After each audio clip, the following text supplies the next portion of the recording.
Hello and welcome to another episode of Popped Culture live here on Deprogram with Keri Smith. I'm Keri, one of your hosts. I'm here with one of my very best friends, Mystery Chris, and we're streaming on a Thursday night instead of a Wednesday night because my husband and we lost power last night for a few hours, and we had to reschedule. And I saw, once I was able to get back online, I saw a bunch of people in the chat, and apologies.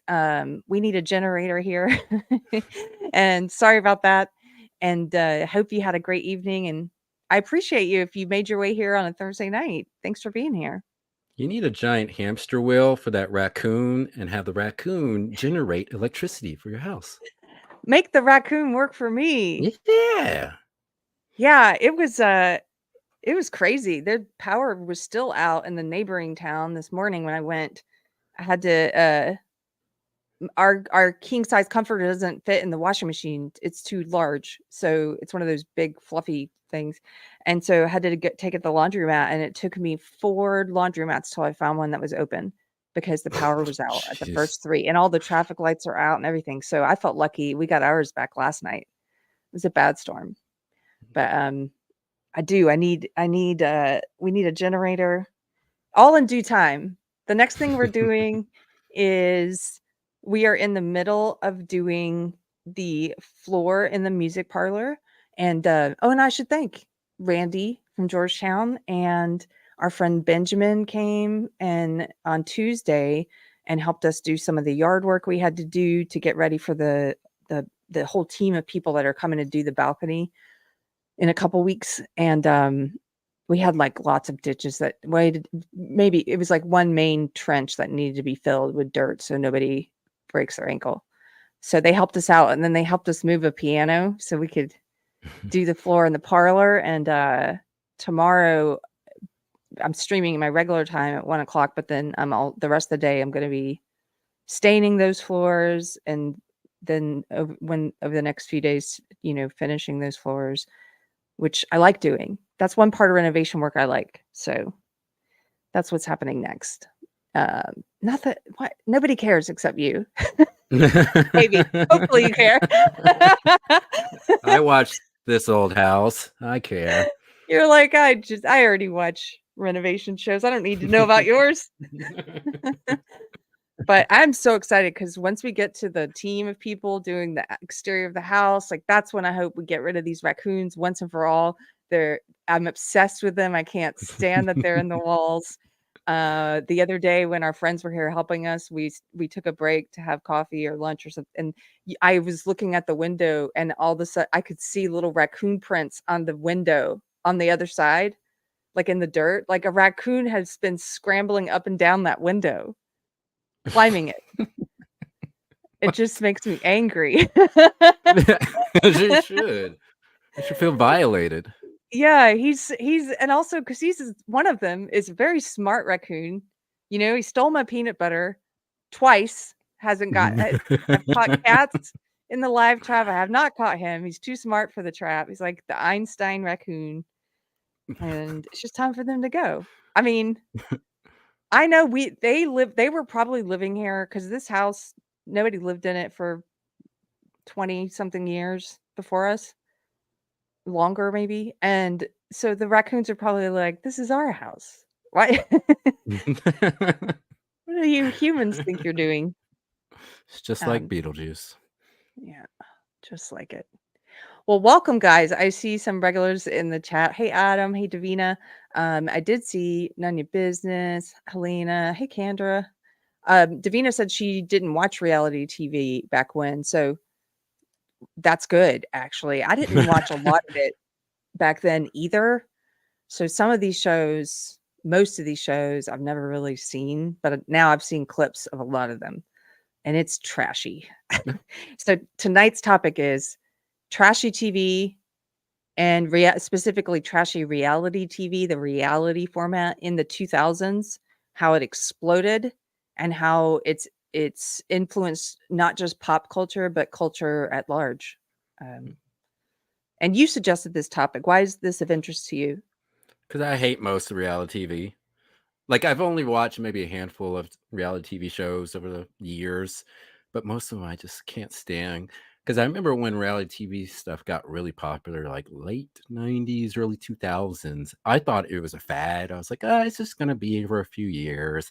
But then it stayed, and more channels started having their own reality TV show. I swear, like, every channel, broadcast or cable, had its own reality television show on it. And just a dumb, no creativity involved in the production of these things. They were just so cheap and easy to make that all these channels flock to producing their own content, and it was just garbage. And it was just depressing. I was like, there's so much good content from the 80s and 90s, and then suddenly so much of it switched over to just being a reality TV, and it was just brain rot. I hate it.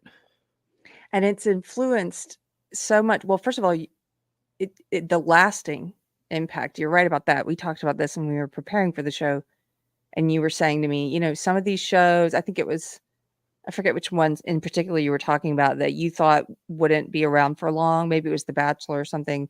Some of these shows are 25 years running, Yes. still Well, going.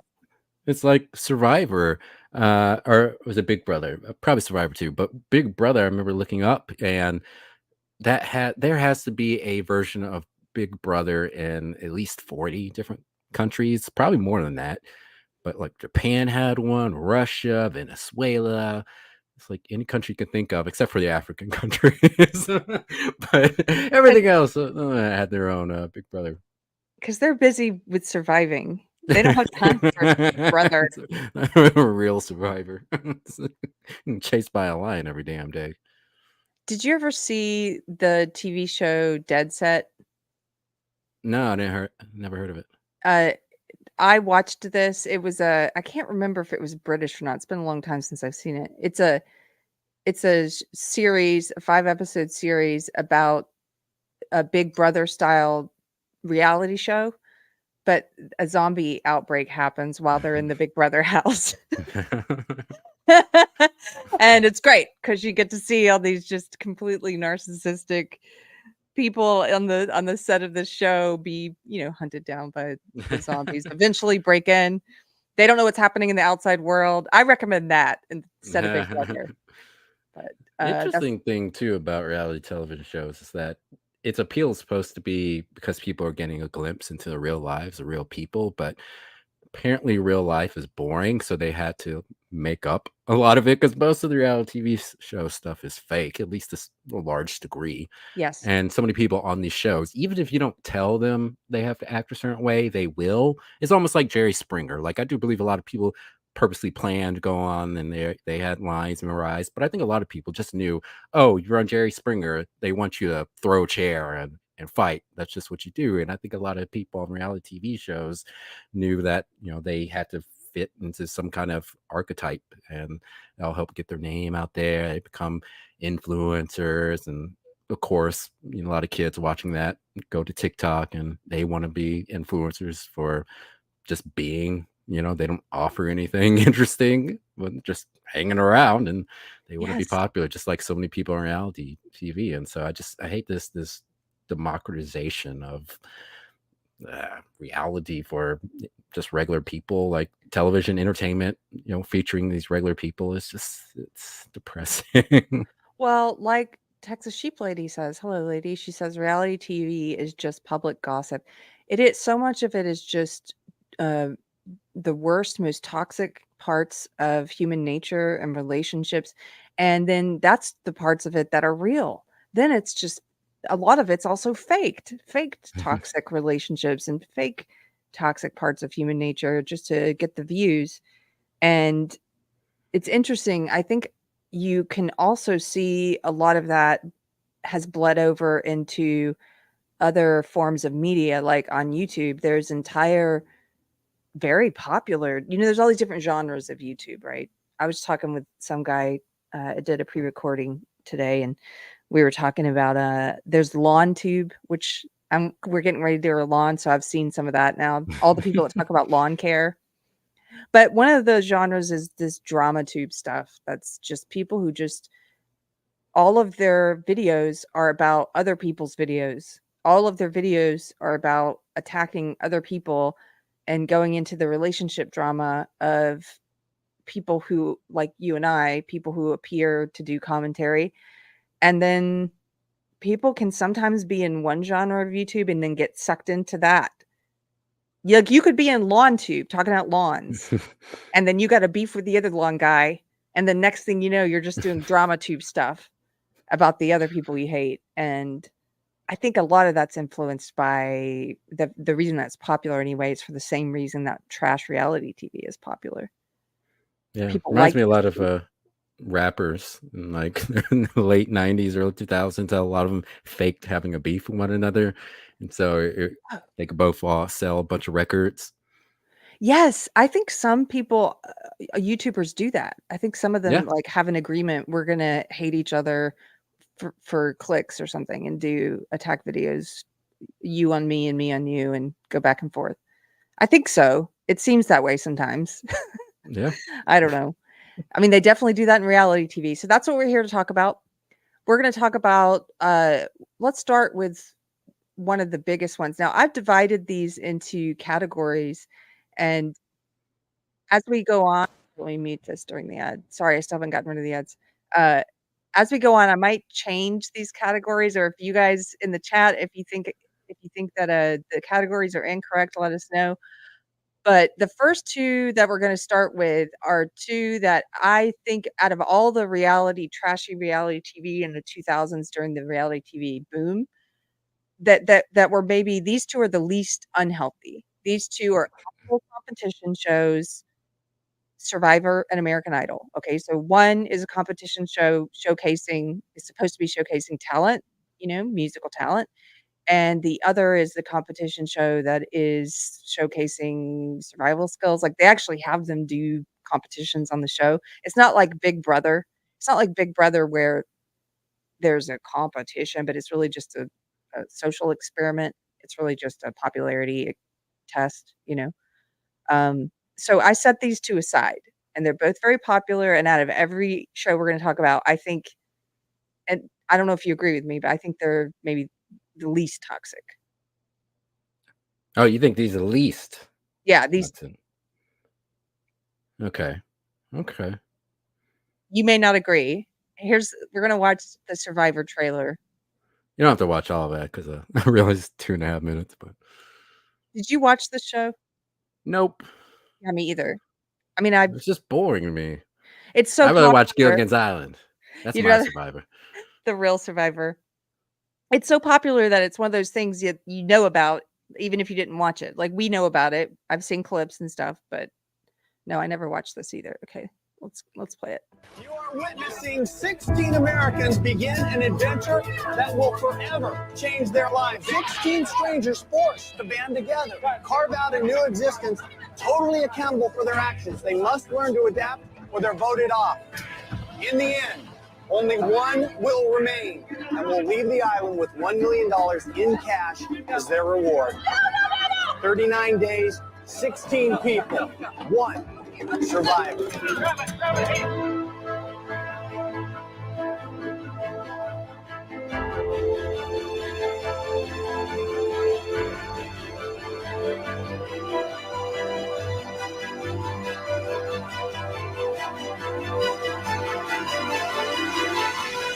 I'm a redneck, and I don't know corporate world at all. And corporate world ain't gonna work out here in the bush. No, I got to fit in, not them. There's more of them than there is. Okay, let's stop it there. What do you think of this one overall? I'm bored by it. You're I'm bored. like, You're just bored. I'm like, it's sort of boring. I mean, again, there's not much creativity involved in it, and it's not appealing to me. And this is the one. It's still on, right? It's still on. Still on. Like, So even if you were interested in seeing it, like, maybe, once or twice, I would think most people get tired of it after a while and just move on to other stuff. But because, like you said, a lot of these reality TV shows are kind of like social experiments, and so I could kind of understand why someone might like that for a little bit, but after a while, it get kind of boring because there's really nothing new coming from it.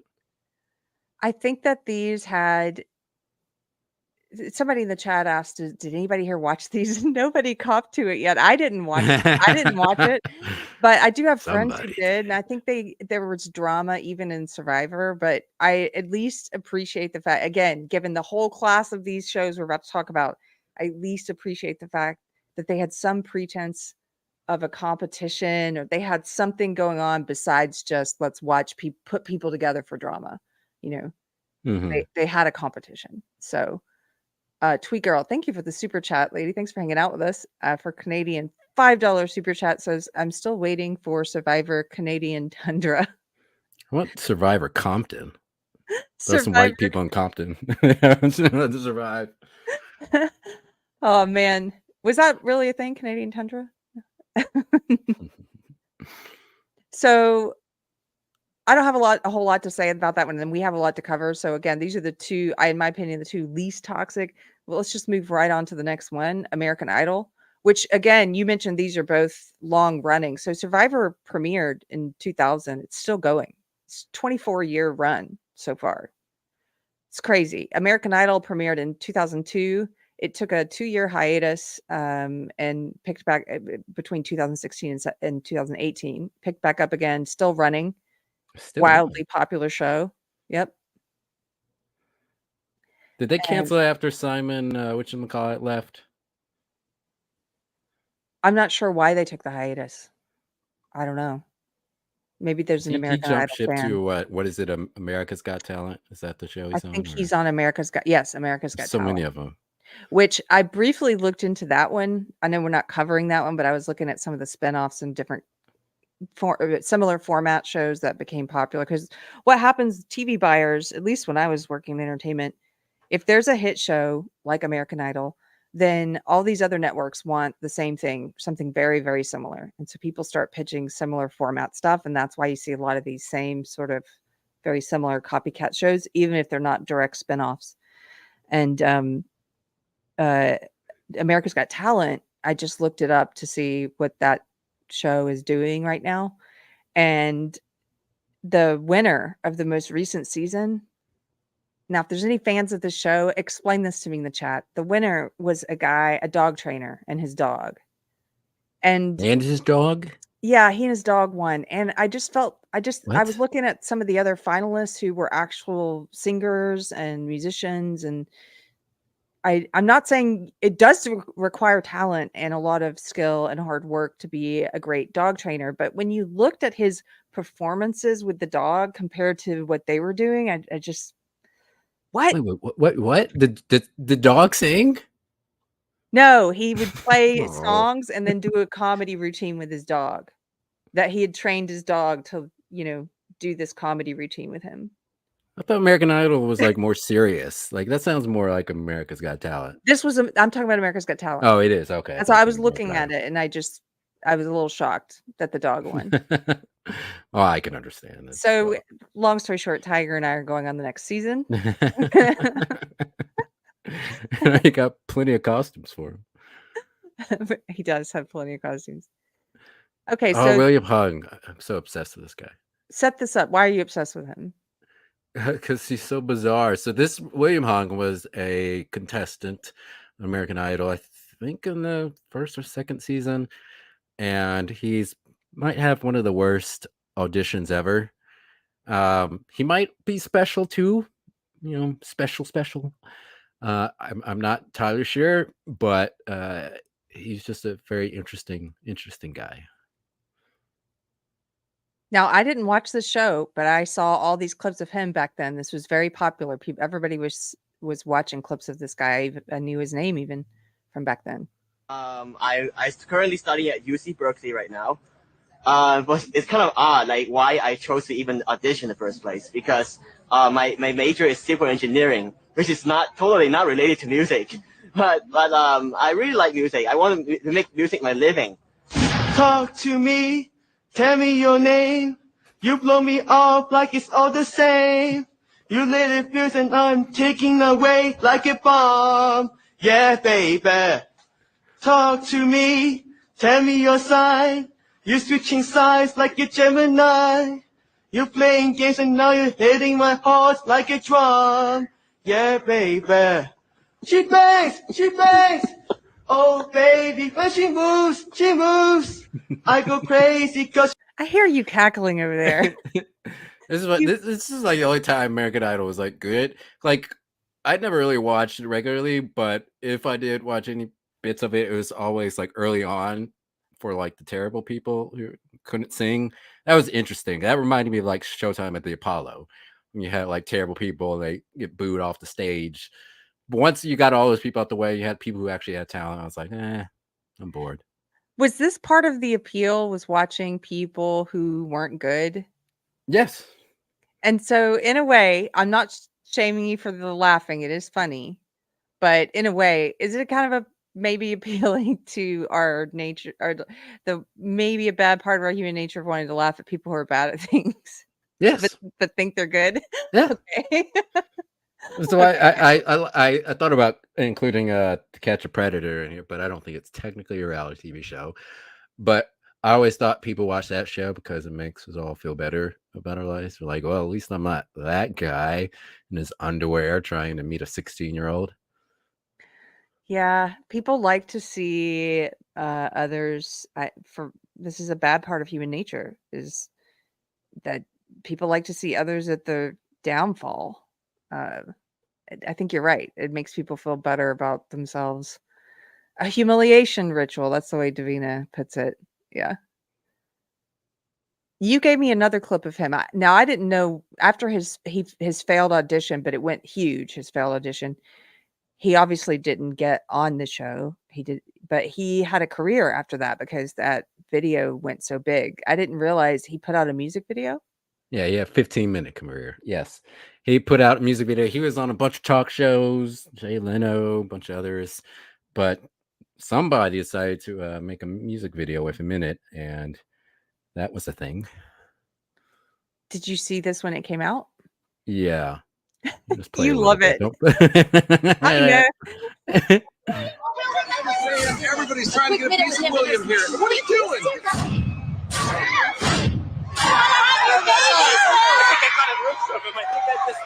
Hey, William.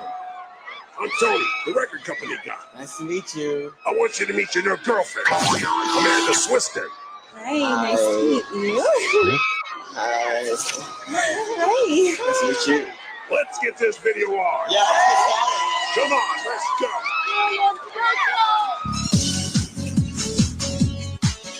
Okay, arms up, William. Into the camera. Here, this camera. No. No. Talk to me. Tell me your name. You blow me off like. Okay, don't play more.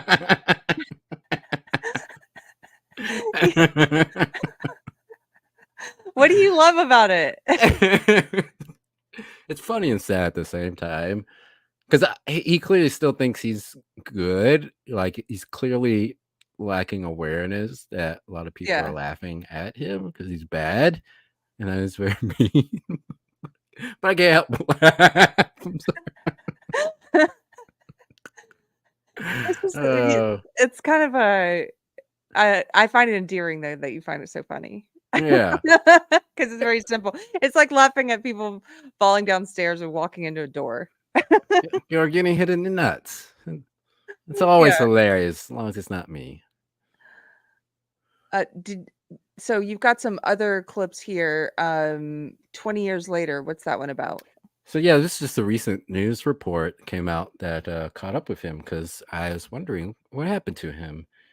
And yeah, if you want to play a little bit of that, just kind of details what's happened to him in the last 20 years. Mute. Talk to me. Tell me your name. Or at least tried. I thought, why not? Let's try. Ung is now 41 years old, far removed from his American Idol breakout audition.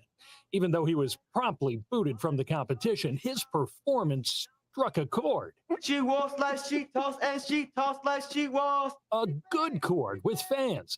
The video going viral and leading to a bevy of celebrity opportunities for Hung. I was on Jay Leno, Ellen DeGeneres, Jimmy Kimmel many times. Then there was the TV show Arrested Development. We've also got a hung jury. Hit it. That's cool. Literal joke. Hung jury. It was perfect. It was so much fun. Hung was even in a movie. But then the luster started to fade and the gigs dropped off. Hung went back, got his MBA in mathematics, and signed on as a crime analyst for the LA County Sheriff's Department. Yeah, Then see? he took another big gamble, literally. I quit my job and became a professional poker player. What? But Hung says that led to a serious gambling addiction, costing him his marriage and nearly breaking it. Today, though, Hung says he has reinvented himself once again. He's back doing occasional commercials and appearances. Please welcome William Hung. That's cool. and They'll have back him doing back. crime analysis for the Sheriff's Department. In life, you just make the most out of what you're given. And that's a refrain Hung should sing proudly. She bangs. Thank you. I'm glad he's doing well. Like, there's so many people who aren't. They're just doing terrible things, but I'm glad he's actually But he went back had to a school. gambling And addiction. He's already bounced back from it yeah, and had good that for him. redemption arc. Yeah. Wow. Okay. I didn't know where we. I didn't expect that. Someone who didn't make it to the show, but even that amount of fame, like putting him in the spotlight and everything. What happened to Justin Verini? Was that his name? I don't know that The one. runner-up to the first one. You remember that movie from Justin and Kelly? Mm-mm. Wow. I told you I didn't watch any of this stuff. Justin and I didn't Kelly. either, but it was like talked about everywhere. So like Kelly Clarkson, I do remember she won the first American Idol, and then Justin Verini, I think that's his last name, was the runner-up. And there were a bunch of people who were mad that he didn't win, but they ended up doing a movie together that was apparently one of the worst movies of all time. I never watched it. I just looked it up. 1 star. It's too high. No. Well, Yep. well, let's get into the really unhealthy ones, because these, I don't have a whole lot to nitpick on these. I think, given the topic, everything we're talking about, the ones I'm most interested in are the dark ones. I think the ones that have the worst negative impact on society, and I set those two aside because, again, they're competition shows. They're at least presumably based on something, having some kind of talent in the one case, or survival skills in the other. But the rest of these, almost all of the rest on the list, they don't really have a point. It's like navel gazing. It's basically humanity navel gazing, looking at the worst parts of ourselves, and they're extremely popular. So there is a part of human nature that enjoys watching this toxicity and negativity, even when it's faked, and even when people know some of it's faked. Mm-hmm. Let's start it off with Big Brother. Something very voyeuristic about a lot of these shows like Big Brother. Like you said earlier, it's a social experiment, putting all these people in a house and not allowing them to get on TV or the internet or have much outside contact, and just seeing what happens when they can't behave in the way they normally would outside the confines of this house. It's very weird, treating people like mice. And as we know, in a lot of these cases, they would egg on the drama on behind the scenes. Like, the producers push them to be more toxic, to have more fights, to get more views. And so it's like, it's adding, and also you're putting these people in a social experiment in a house together, and you're giving them booze, which is going to fuel more of the drama. So this is a compilation that you added to the list of some fights and arguments. I think this is, honestly, I think this is what people watch for. They watch for the fights and the drama, the stuff that, Yes, this stuff bothers me. it's conflict. Honestly, Yeah. I don't know how much of it I can watch. So this one's a 45-minute clip reel of arguments. A Like, lot some of people are fighting. just sitting there like, "Let's watch all 45 minutes of people fighting." They stuffed their face with Cheetos. Yep. Yeah, I don't know who any of these people are. This is from season 1, though, and again, this show, just like Survivor, this has been around for 24 years and had numerous spinoffs, as you mentioned. It's wildly popular. This is Big Brother. It didn't go away, Mr. Chris. It didn't just die It'll never go a death. away. People It's a love it. bad rash. It'll never disappear ever. See, all of y'all seem pretty much the same in general. What do you mean? Like when we have discussions, many of your experiences are just all white, and that's your worldview. If you listen to me, I grew up in North Minneapolis, which is 90% Black and Indian. Mm-hmm. If you'd listened to what I said, you And would then have you heard that. went on to say, and I couldn't believe I drove my car there, and those people, they broke into my I car. never say those people. That is a lie. I would never say those I'm people. sorry, I didn't quote you Yeah, verbatim. well, you should. If you're going to say a quote that's that derogatory, you better make sure I said it. My point is, you say you want to get to know people, and somebody else throws something out there that you may not necessarily agree with, and you can't suck it up and say, "Damn, that person's reality is completely different than mine." But I didn't like it when it would happen to me, and it's awful. And you attacking me, like, on my belief system hurt. It's not right. What? Here come the tears. Oh gosh, how can people watch? I can't. Do we have to watch any more? I don't want to. I'm done. Yes, we have to watch all of it. Really? Okay. No. Oh. This is all because of the real world. You know that. Yes. The real world set that standard, and so many people thought, "Oh, that'd be a great idea." Yeah, so somebody in the chat, Tweet Girl says, what was that show with a bunch of young adults living in New York City? The Real World, I think. Yes, we covered that. What was the previous show we did about the 90s? We did. It was the MTV Part 1 where we talked about real world. And so we covered that, and that was sort of the beginning. That's what laid the groundwork for this explosion of these kind of shows in the 2000s. In that MTV Part 1, we covered how MTV went from being a music television, a channel that showcased music videos and musicians and being all about music, to being all about this trash reality TV by the end of the 90s. And all of the programming, and sort of set the groundwork for these kind of shows taking over. Yeah. Well, I mean, MTV went from celebrating artists and musicians to celebrating regular people. Like, that's what the channel became, because you had all these shows made, and Room Raiders and all these other garbage reality TV shows just featured regular people. And like we're saying earlier, I think that became huge influence on today's youth, and their obsession with posting the random thoughts online and filming their food and just all these other garbage stuff, And that they wanted bickering attention and for. arguing online, and putting all your dirty laundry, and just publicly airing everything like it's entertainment. Mm-hmm. And people, I've gotten used to it. I think younger people who didn't know television before this is the norm. I also think it probably has influenced the ways in which they view how relationships are supposed to function between friends, between strangers, in romantic relationships.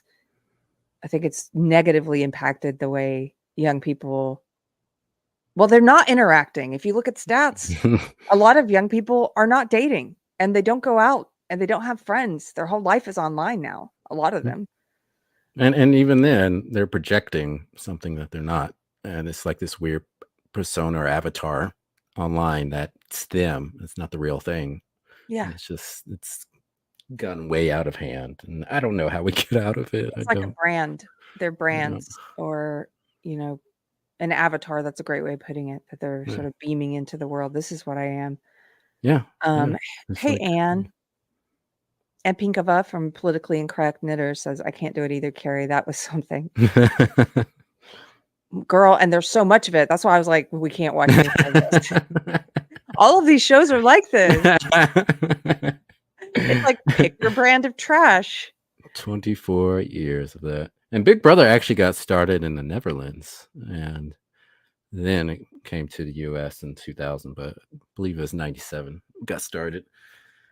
So thanks, Dutch people. Thank you. Thank you, the Dutch. So the next one we have, the next big one we have on the list, which is still going, just like the ones we've mentioned so far, The Bachelor, premiered in 2002, still going. Do you know strong. any heterosexual men that watch this show? I don't know anyone who watches this show. Really? I don't know any women who watch this either. I mean, really? I mean, I probably know women who watch it. I don't know that they watch it. I don't know anyone who's ever told me like, "Oh, you got to watch The Bachelor. Have you seen an episode?" It's like porn or something. Don't admit it. No, I'll admit to the ones I've watched. I did watch. Somebody mentioned Jersey Shore in the chat at the beginning. I did watch that trash. I watched that train wreck. I don't know why, but I did watch that one. No, we I did never. talk that in MTV Part 2. We need to find a way to put that back up. Apologize to everyone who didn't get to see that. Part 2. It got taken down really quick after we did that episode. So maybe we can try to put that back up. I want to make a note to see if I can resurrect that one somehow. Yeah, because that was a good one. We talked about Jersey Shore, Laguna Beach, and all that stuff. Okay, so The Bachelor, as I mentioned, it's another one of these long-running ones that just won't die. It premiered in 2002. It's still around. Now, this format of show where you have someone who, some person who's choosing from a bevy of contenders to marry, gross. And that's the format of the show. That's all it is. It was actually started before The Bachelor. There was a television special called Who Wants to Marry a Millionaire? Do you remember this? No. So Who Wants to Marry a Millionaire? A lot of people, when The Bachelor came out, they said, okay, this is a revamped version of Who Wants to Marry a Millionaire, and it's going to be better. And obviously they got something right because it's still in the air. I just mentioned that because Who Wants to Marry a Millionaire also had a lot of drama behind the scenes and a lot of the same kind of chaotic tabloid headlines and stuff that you see from these other reality shows like The Bachelor and Kardashians and everything. So that's where it came from. That was the first one, as far as I can tell, that did this format. Ugh. How many shows are there? Did you? I don't know if you looked up any of the statistics. I'm curious as to how many of the relationships featured in these shows actually survived. Statistics? It has to be single digits. It has to be. I didn't find any statistics, but it's not a lot. I mean, if you go through, I did find one site that just had tabloid headlines, like the magazine covers. And as I was going through and trying to find some art for the thumbnail, you would see, this couple's in love and they really are, and they have a great marriage. And then two magazine covers later, it'd be like, they split. Like, okay. We're never going to get divorced. Breaking news. So-and-so's getting divorced. Okay, here, let me pull up a Bachelor clip. Yeah, I knew lots of women who watch this, and I guess it's still on. They probably still watch it. But yeah, I've never heard any man heterosexual, or I don't know if I even know any gay men that have watched it. Do you know any women who watch it? Yeah. You do? Yeah, I know several of them. Okay, this is a clip reel that someone put together, 31 of the cringiest moments from The Bachelor. Only 31? Only 31? We can't watch all of these. Let's skip halfway through. I mean, I don't care about the show. Just skip ahead to whoever's making the weirdest face. That's got to be a good moment. Let's skip ahead to there. Here we go. Mentions. Stuff that, while funny or on engagement with no one's hear you narrate. I don't want to hear him narrate, yeah. I'm here for love, not here for the drama. Yo. If you mess with me, you're going home to your mama. Yo. I need a real man. Out next. Swipe. That honor goes to Luke S. from Bachelor in Paradise, who'd really like to spend the rest of his time in paradise getting to know Bree, a feeling that's not quite mutual. Accept this, Rose. I can't say yes, but I'm sorry. Okay, that's fine. Absolutely. Is there anyone else who would like Luke's rose tonight? Anyone? No one wants to All be right. with this bachelor? Unfortunately. Say goodbyes. Oof. No. Is keep that it the real? con- Because you got to question if any moment in your shows are real or not. But if it is real, why wouldn't they want to? Why wouldn't they Is he want the rose? gay? I don't know. I think we'd have to watch. I'm not about to do. I mean, we're doing deep dives into topics on the show, but just enough to cover the topic of why it's toxic. I don't actually want to watch the whole series. Look, we won't judge you. You might become hooked, Keri. You never know. If you are in the chat and you watch The Bachelor, we're not going to judge you. Just tell us what we need to know about this season and why nobody wanted his rose. Let us know. Okay, so from The Bachelor, there were a ton of spinoffs. Also, in 2003, the very next year, there was a show called The Bachelorette, and that one is also still running. It's the same concept, but with a woman who's choosing. Okay, here's their promo. Here's what they ran to premiere it.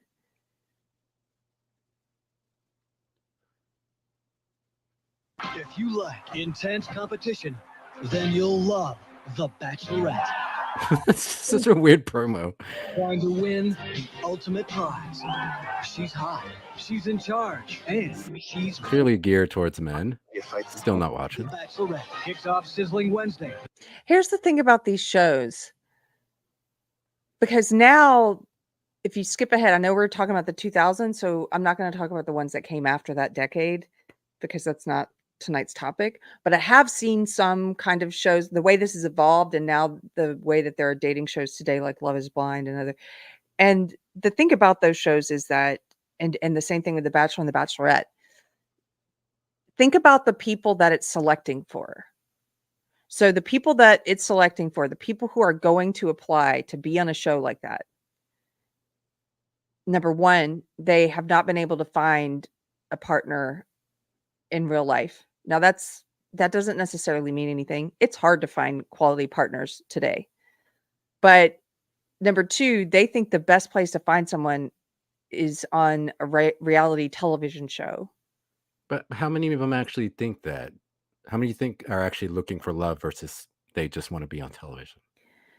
I think a lot of them just want to be on the majority of them just want to be on television. They want to launch themselves as some kind of influencer, like you mentioned. They want the fame or the money or the deals that come after appearing on one of these shows where you get all the deals to hawk products and stuff. Yeah. But I don't know, maybe 80% of them just want the fame and 20% of them are going in naive, like, yeah, this is where I can find a good mate. This pool of narcissists. We've collected 35 of the biggest narcissists in the country. Like, I'm just saying, you're self-selecting for the most. Narcissism is a human trait. Everyone battles it to some degree. This kind of format, I think, is selecting for people with the highest degree of it, right? And that's where you're going to find your mate. But imagine, like, for those who do stay together and have a kid, and the kid's like watching this in the future, like watching the shows, like their dad is having a rose and he's choosing between 30 women, making them do all sorts of weird competitions, and then handing them a rose. Like, that's so weird. How did you meet? Yeah.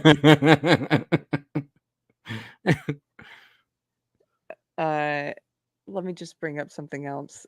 Let's see. There might have been a Saturday Night Live skit about that, I think, recently. Something. It was it was a recent one where it was like a old couple with their grown son, and he's asking him, how did you meet? And they're like, oh, we have a tape, and they put it in, and it's like them on the Maury show. And like the woman's all trashy, like, it's your baby, bitch. No, it ain't my baby. And they're like, oh, your mom was so sweet. It's like pulling out the family VHS. Yeah. But it's true. I was thinking about that, like with the Maury thing too, with how many people or kids are going to be watching their mom accuse 10 dudes of being their dad. Like, that's sad. It's awful. Justin, Thank you for the super chat for $9.99. Thank you, sir. Says, have y'all seen the trans dating show? Guys didn't Whoa. know she was trans, and they were given 500 grand each in a settlement. What? Well, yeah, I didn't hear about this. No. What country is this? Yeah, I want to know what was that. Let's see. I think I may have found it. I wonder if could they tell when they first got on the show. This was in. It's a little bit. No, this was in the decade we're doing, and I didn't even run across this. This was 2004. Oh, Justin, so thank you. Before they would have gotten canceled for rejecting a trans woman. Yeah, before they would have gotten canceled. Let me see if I can find a video clip on it. Okay, it was called There's Something About Miriam. She has a penis. It was a British reality TV show, and it premiered in 2004. It was set in Spain. It depicted 6 men in competition for a 10,000 pound reward over who could make the best impression on a 21-year-old Mexican model named Miriam Rivera. They were required to compete in various physical challenges in addition to going on individual and group dates with her. In the final episode, Rivera selected the one contestant who left the best impression. Upon selection, Rivera revealed to the contestants that she was a transgender woman who had not yet undergone any gender-affirming surgery. Oh. And they sued. Litigation. Following the completion of the show, a lawsuit by the contestants delayed the airing. They alleged a conspiracy by the network to commit sexual assault, defamation, breach of contract, and personal injury in the form of psychological and emotional damage. Well, yes, you're lying to them that this is a woman that they're kissing and stuff. It says they settled for an undisclosed amount, but they did air the show. Oh, it did air. Yes. I'm shocked I've never heard of this. I guess because it was a British show. Oh. Well, normally we copy British shows, but not this one. Well, it looks like Tim Pool covered this 3 weeks ago because one of the men ended up taking his own life. Oh. No, the trans woman did. Oh, well, that's the trans woman. But yeah, I never heard of this show. Here's the advertisement they ran. Thank you, Justin.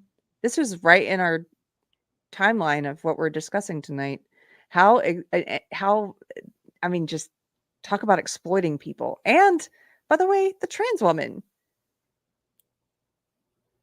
Wow. I'm shocked. Surely there must have been other countries that copy this, though. After the lawsuit, though, probably not, because they said the lawsuit delayed the airing of the series. But they eventually aired it. Okay, here we go. Aerosmith. What? Dude looks like a lady. I always said a comma makes all the difference in the title of that song. You could be like, dude looks like a lady, or dude looks like a lady. They had no shame playing that song. Dude looks like a lady. I'm sure Steven Tyler's looking down from heaven, right? No, he's not dead. I can't keep track. Okay, we go. Set to impress. I do fancy Miriam, yes. I'm definitely attracted to you. The one-on-one dates get intimate. I think he's going to go straight into the kill. I think you're absolutely stunning. But they're still unaware of Miriam's secrets. A lot of stuff I find about. He put his hands on my leg. I said, can you get up and sit over there? Deep voice. All new episode of... What? It's a deep voice. Yeah, also she has man hands. Yes. But, some women are larger. Maybe she does pass pretty well. They should have sued. This is fraud. And like they said, emotional and psychological distress caused by this, of course. There's Something About Miriam. Tomorrow, 9:00, Sky One Sunday. Wow. So much of this reality TV show stuff reminds me of the movie The Running Man, Arnold Schwarzenegger. Have you ever seen that? Yes, it's been a while, but yes.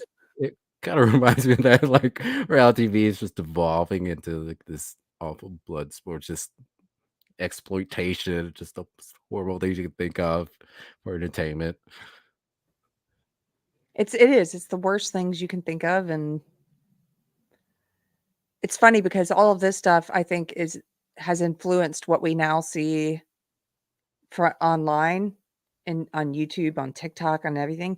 But now people go further on YouTube and TikTok than you see in these reality shows, and I think now you're going to see it's just this snake eating itself, because now you're going to see the kind of depravity and things that people get up to online influencing what you see on television. Yeah, you get attention for being gross. For being absolutely gross, yeah. Okay, so this was in that same genre of The Bachelor. This was called Joe Millionaire. Also didn't watch this one. Did anybody watch any of these? I had forgotten about this until I was doing research for this show. I was like, "Oh yeah, Joe Millionaire." I never watched it, but I do remember it at the time. People talking about it. The premise of this one is that the guy pretends to be a millionaire, and he reveals that the last episode that he's just a construction worker and doesn't make much money. But the final had, I think, it was like close to 35 million people watching it. Like, that's crazy. It's like watching, I don't know, college football championship game numbers, like for a reality TV show. It's huge. People love this crap. I don't know. It's just fake manufactured crap. You could have real dramas, like real comedies, and I don't people would But that's rather what's so watch depressed me, this. because people rather watch this than actually good, well-crafted stories. And it's like we're kind of seeing like now stories, even though there are a lot of scripted shows that the writers for a lot of them, not all, but a lot of them aren't great. But for a while, it was like nothing but reality TV show stuff.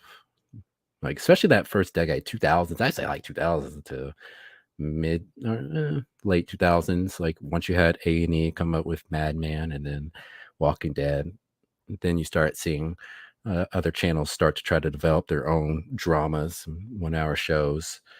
But for a while, it's just nothing but this on Nothing cable. but this crap.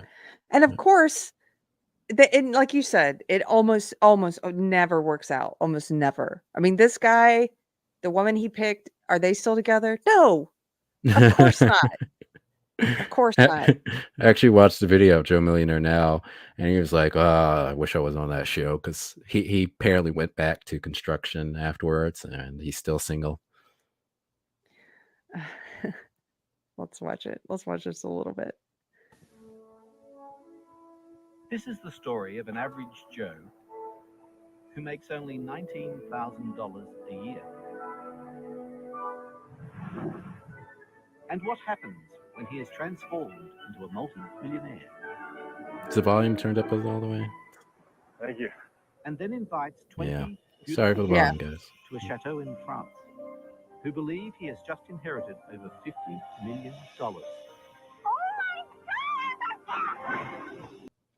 Okay. You get it. You get the idea. They're so excited. They're so excited. They think he's, a millionaire. So in 2022, they brought this show back, and it was called Joe Millionaire for Richer or Poorer. And it was women competing, because the conceit of this, the reason why it was hard for them to continue it past one season, is that he's not really a millionaire, but they think he is. They're tricking these women. So it's hard for them to do that again. And they tried doing it in a different country and other stuff, and nothing worked. But so they brought it back in 2022, and they said, okay, now there's 2 bachelors that you're competing for. And one of them is a millionaire, but you don't know which one. It's just, why not go to church and find someone to date? A millionaire church, yes. Okay, the next one on this list is just filthy. Yeah. Well, this one was controversial when it came out, but not You want to tell controversial people about enough. this one? Temptation Island. So from what I remember, I never watched the show, but from what I remember, the premise was that they put couples on an island, they split them up, and I guess they were trying to get other couples to cheat, essentially.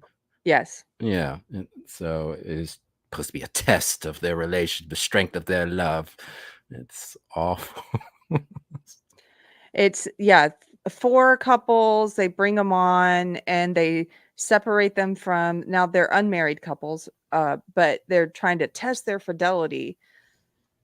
And so for 2 weeks, they're separated from their significant other and they're forced to mingle with singles to try and get these people to cheat on camera. Like, this is just like if Satan is just sitting in the programming room, like, what can we program today? Like, this is just, I mean, there's nothing redeeming about this at all. It's just absolute depravity.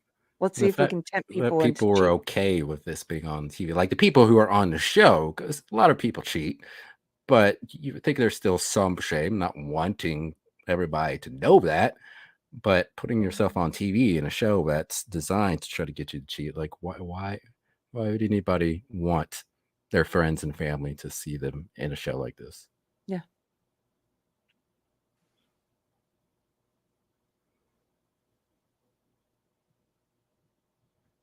Is it playing? Yeah, it's like funny, but it's very slow. Every week we were stuck to the TV like glue. She said the next show we're going to be on. We watched it like faithfully with our other friends every single week. Whatever happens, then, the island stays on the island. No, it doesn't. It's a television show. We're not going to have an intimate. What are you talking about? Whatever happens on the island stays in the million homes across America. That's what it says. Gross. Maybe they didn't tell them it was going to be on TV. It was like, it's just a private video for you. We're just going to film the whole thing for your pleasure. Yeah. Kevin Anderson, hey Kevin, says Satan has always worked in programming, Keri. Touche. Touche. You're right. Yeah. And Pink of Us. So you signed up for the cheating show. Wonder what'll happen. Like, I wish Mike Pence was on this show. Right. B. Allen, a decent person, would not go on the show. That's true. That's why I'm kind of saying these shows are all full of the worst of humanity. That's the selection pool. That's who's selecting. That's the pool from which they're pulling contestants or, cast members. It's the worst of the worst. It's either people who want to cheat, who don't care, or people who are okay risking the possibility that they'll cheat just to be on TV. Gosh. Relationship on this island. We love and care about each other as friends. No, you don't love and care about each other. If you loved your partner, you wouldn't bring them on this show. What is wrong with you? Bring back moral judgment. And as lovers, way too much. I'm actually looking forward to be tempted because I really don't think it's going to happen. I'm looking forward to being tempted because I don't think it's going to happen. Why do you need to go to the show for that? What'd you say? Why do you need to go to the show for that? Right. Let me be the first to welcome you to Temptation Island. Everyone's just anxious. I want to see if the grass is really greener on the other side. If he cheats on me, then we're not going to stay together. It's do or die. We're either going to stay together or we're breaking up. It all begins now. You see for the first time the 26 single people that you're going to spend your time here on the island with. Maybe his girl doesn't motivate him enough. From pedicure to manicure, she's got the whole deal. I can't understand what Edmundo's thinking of coming here with her. He's making a big mistake.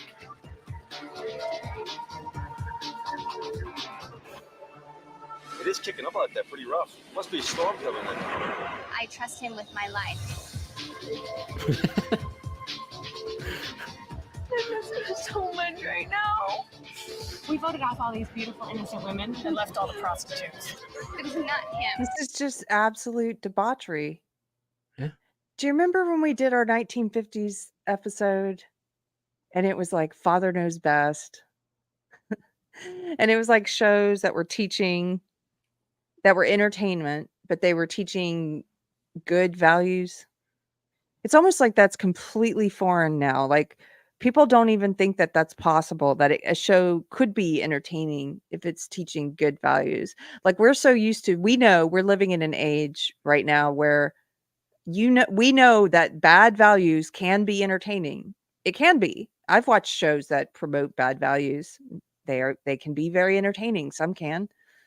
Even the drama, even the stuff that I don't consider trash TV, but it's still pushing bad values. I'm thinking of shows like Dexter or, like it's like about serial murderers and whatnot, where you're sympathizing with the murderer. And those are, a lot of those shows push bad values, and we know that that's entertaining, but it's like we've forgotten as a people that good things can be good. They can be fun. They can be entertaining. They can be funny. It's nihilistic programming. It's like Yeah.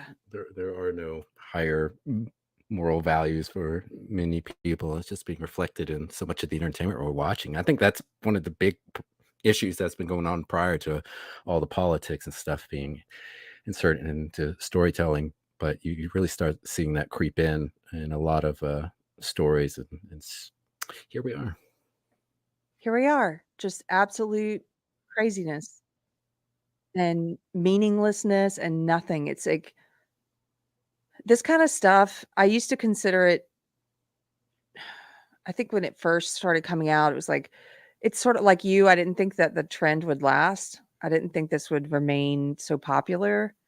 And I thought of it as like junk food for the brain.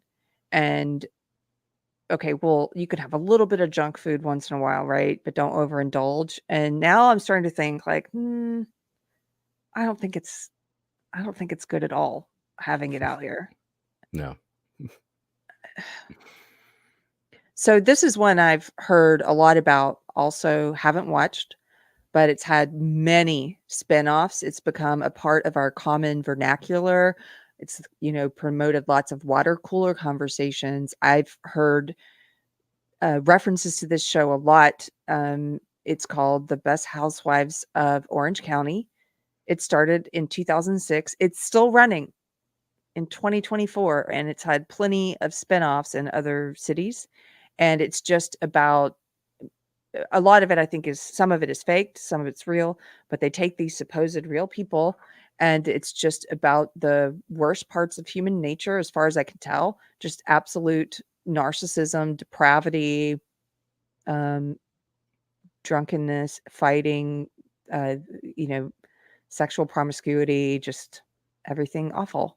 In fact, this is what convinces me that what people love the most about these shows, and like Big Brother, when we watch the Big Brother one, is if you go on YouTube and you look for compilations of these shows, like if you put in one of the show names, like we were doing to get ready, doing research for the show, if you put in like the Real Housewives of OC, and it will automatically populate the things that people search for the most. And it's always like this: the best fights, the worst moments, and the most cringe. And it's just, that's what people are watching it for, because that's what people search for. So this is a compilation called the Top 10 Best Fights on Real Housewives of Orange County. Here, we're not going to watch all of this. We're just going to skip around. A little man over there, Steve's talking to. Are you talking about Steve? Steve's a little bitch over there. I don't know who he is. Are you talking about my husband? Is that your husband? Yeah, that's my husband. That's your husband. Are you talking about about introduce me to him? This is Acting so bad. What? The acting is terrible. Yeah, they make up so much of this stuff. It's Why do like people, again, why do people continue to watch? Like, even if the initial premise interested you, like, why would people continue to watch, knowing, like, very obviously having these moments that are faked?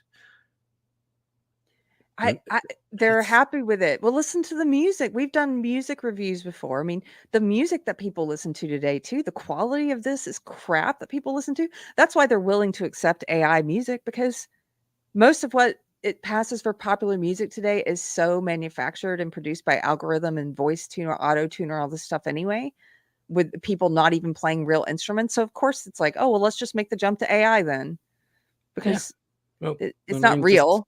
Just like with music, these shows, there's nothing inspiring about these shows. Like people watch shows not just to get inspired, but to also for escapism, to live the lives of a character that has a very strong arc and is experiencing all these wild things. But for this, it's just the trashiest lowbrow garbage that like we said in the beginning, probably people are just watching just to make themselves feel better.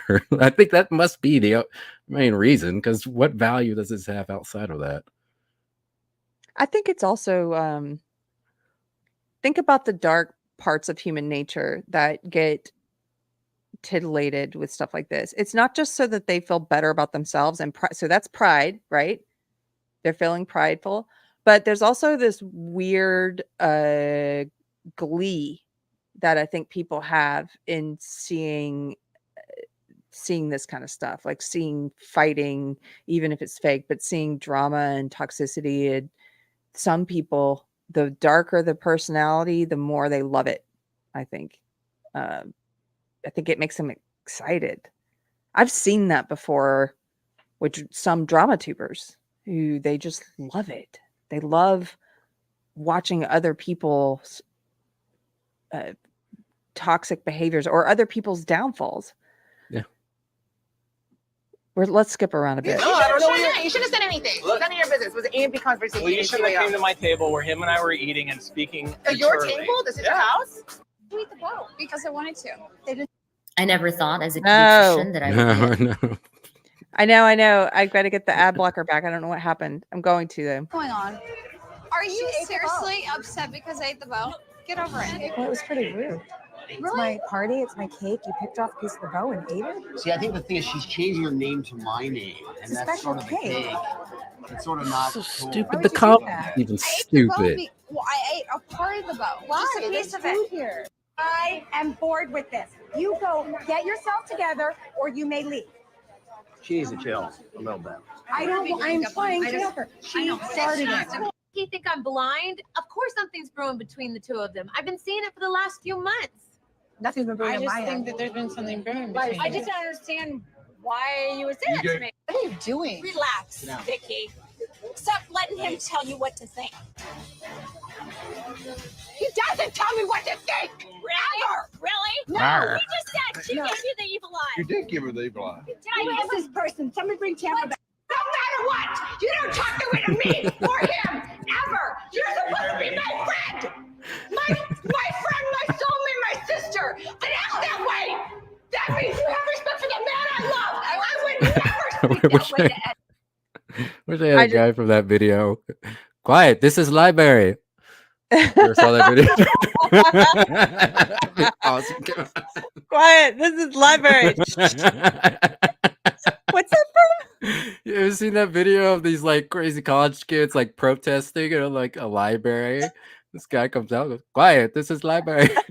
That's what we need. We need a librarian there. But the producers egg this on. They ply people on these shows with alcohol. I mean, the ones that are running today, that are popular today, it's like they're constantly feeding them booze. And then they're giving them fake storylines and things they want them to ad lib and fight, fake plot points, and some of it's real, obviously, some of it's not, but it's just this, if I were to go based on this is the whole show is people who are supposed to be friends and supposed to be in romantic relationships, who are supposed to be married to one another, just absolutely tearing each other down and behaving like monsters to each other. And that's entertainment. That's what entertainment is. This show is still on the air. It's been running since 2006. As we mentioned, we're not going to get into all the various spinoffs, but there have been a ton of spinoffs. One of them, I do want to get into the fakeness of it briefly. So one of the spinoffs, or something that was influenced by it at least, was a show that ran from 2004 to 2006. So actually it came right before The Real Housewives of Orange County. And this show was called Laguna Beach, The Real Orange County. It was another one of these fake crap drama reality shows.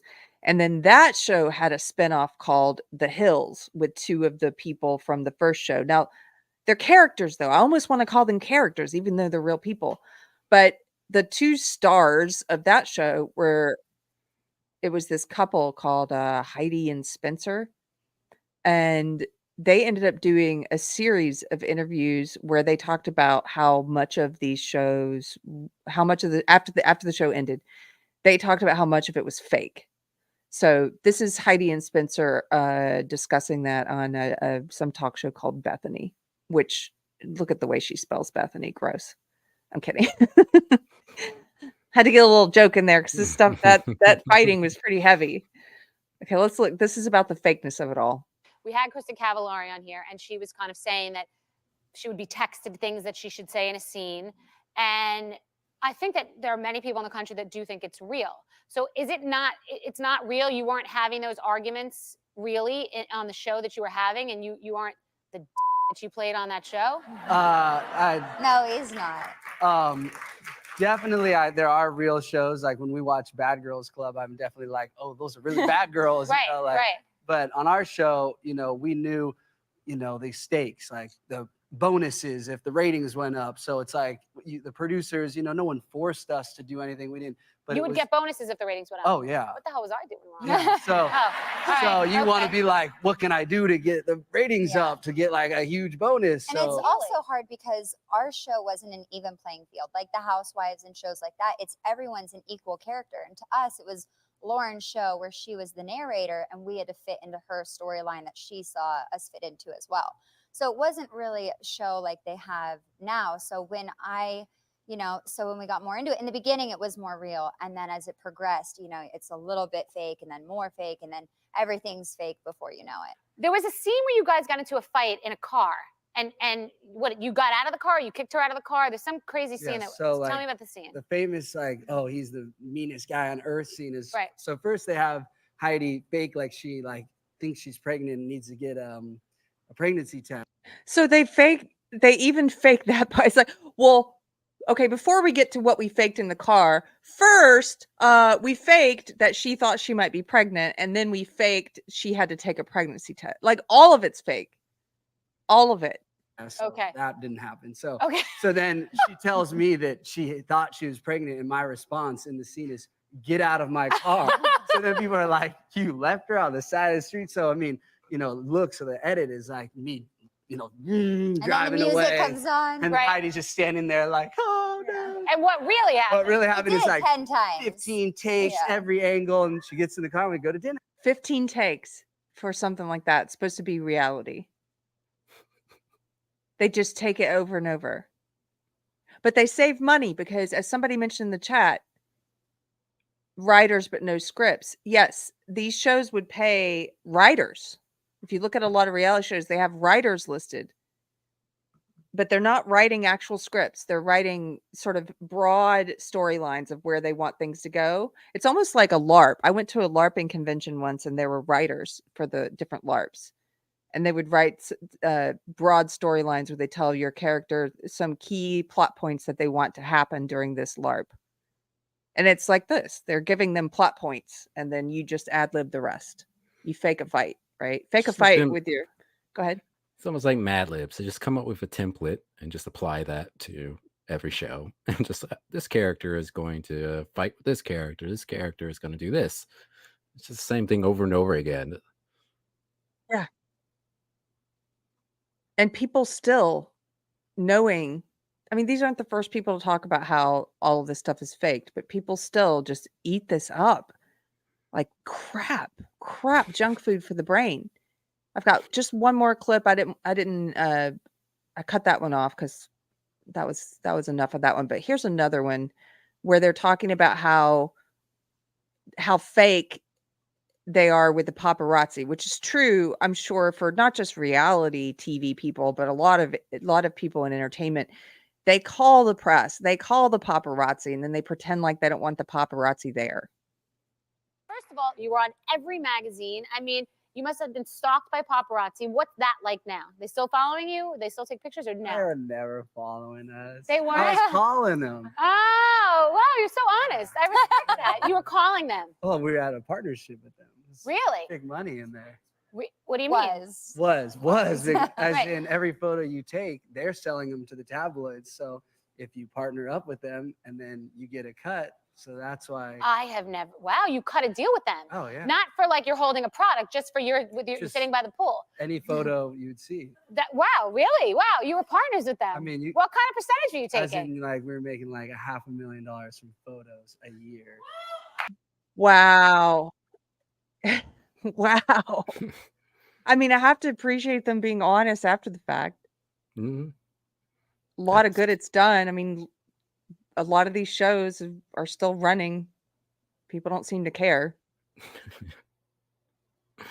Oh, Heidi and Spencer. They were actually on Alex Jones' program years ago, and they were talking to him about all sorts of conspiracy stuff. I think it's still on YouTube. You mentioned that. I actually met them once because they started coming for a brief time. They started coming to the gun club I was going to in LA, and I didn't know anything about them, but the people were telling me, "Oh, that's so and so and so and so." This was after their TV show had gone under and everything. I appreciate them at least coming out and just saying all this behind the scenes, like the man behind the curtain stuff.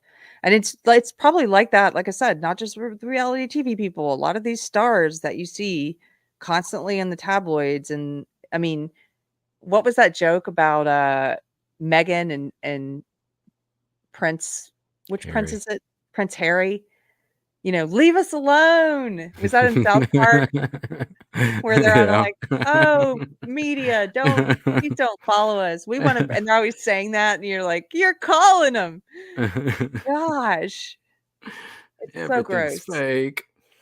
Everything's fake. I just want to get to a couple of these chats. Let's see. Taco Cat says, was this done deliberately, the demoralizing and dumbing down of humanity?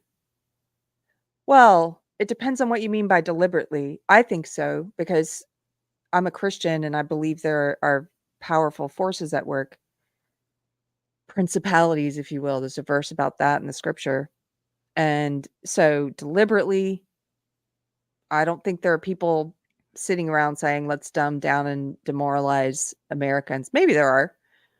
But bigger than that, I think there are forces at work, dark forces at work to destroy and to claim the hearts and minds and souls of people. And what a better way to do that than through the airwaves, right? Through what Yeah. people are consuming.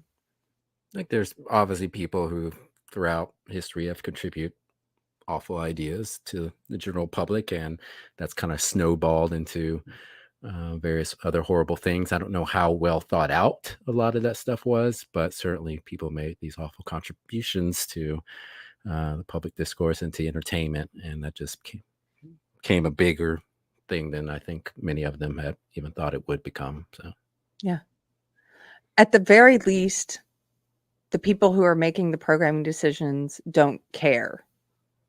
They don't care about the hearts and minds and souls of people. Yes. They don't care at all. Are you kidding? They just care about the paycheck and having their name in a producer credit and climbing. They care about fame, money, power. Comes back to those three things. But the question I have is why was and still is reality TV shows appealing, especially back then? Like now, there's a lot of people who've grown up with nothing but reality TV shows. So I understand if that's all they know, they think that's good. But for people who are around when this explosion happened, like you went from watching all these great shows, scripted programming, and then you start watching Real Housewives of Orange County and those other garbage. Like there's a huge drop off in quality, and it's just pure trash. Why is this appealing to so many people? That's what I don't understand. And I understand people like watch trashy stuff here and there, but like there's some people like that's their entire diet. It's like they don't care about stuff outside of this, or stuff that's actually well written, stuff that inspires positive, great emotions, like good art and literature does. That's what I can't wrap my mind around. I just don't Wouldn't you understand. say though it's similar with physically what we ingest and put into our bodies and how we treat our bodies? Because we have an obesity epidemic in the Western world, and it's sort of the same question. Why is it that we treat ourselves this way? It's an eternal question. Why is it That that food tastes good though. Reality TV shows just garbage. Oh, no, I think it's a good analogy though, because I think the people who consume this crap, they would say it like you say junk that food tastes good, that food that's bad for you Mhm. tastes good. I think they would say this is enjoyable. They enjoy watching it. It's good. It's junk food for the brain, but they love it. It's I don't know. It's like I again, I just don't understand how you can go from watching good shows like, I don't know, Star Trek or the X-Files or, these great shows that are in the 90s and just to watching this garbage. Like, I just how do you go from one to the other? Like, It's well, Mark has a good hypothesis. Drama and emotion are addictive. Cheap, easy emotional fix. Just like junk food. Just like the more you consume it, the more addicted to you are. If you were to break free from watching it and start watching quality stuff, you would think, how could I have ever sustained myself on that, right? And that's like if you leave the McDonald's burgers behind and you go to eating really nice steaks, and then you are like, I can't believe I was addicted to those burgers for so long, that crap food, yeah, I think Mark's onto something. It's addictive. And also, Mark, thank you for the verse, Ephesians 6:12, for we wrestle not against flesh and blood, but against principalities, against powers, against the rulers of the darkness of this world, against spiritual wickedness in high places. Absolutely true. That's in a whole section about the armor of God, putting on the armor of God. And it's funny, I was just reading about that yesterday, and it's so important. It's so important. This world has so much darkness in it. I go through times where I think I have a pretty good outlook and attitude on life. I don't go into these dark places as often as some friends I know, unfortunately, who will get kind of depressive about the state of the world and things. And in general, I mean, in general, I don't go there. Like I think that's God. I think that's God sustains me. And I feel like most of the time it's like everything's good. God's got it in the palm of his hand. But once in a while I'll see something or go down some dark rabbit hole where I get very depressed. I feel like, gosh, there's so much darkness in the world and I forget about how dark it is sometimes. And the depravity of that side of human nature. And so those verses, if you don't know them, you should acquaint yourself with Ephesians 6:10-18. And it's all about the different parts of the armor of God. And it sort of talks about like these are each of the things that you need, like a shield of faith that's made of faith, a helmet of salvation, the helmet which protects your head, which protects your mind, right? From all of these dark negative influences that we're bombarded with all the time. The belt of truth buckled around your waist. You read the whole thing. I'm not gonna get too far afield. It's like I know we're supposed to be talking about trash TV, and now Keri's like, read Ephesians. Sorry. Sorry. You have my permission to reel me back in. The only way we can stop this awful reality television. Sorry. One other thing I saw in the chat from Riled Silverluck said, if anger is the language you speak at heart, it is also the entertainment you will seek. And I think there's truth in that too, which that leads me to this point of, I think, you're asking why do people settle for this? Why do people settle for this being such a popular form of entertainment and mainstream? And I think it's because I think it reflects what we as a people are spiritually sick.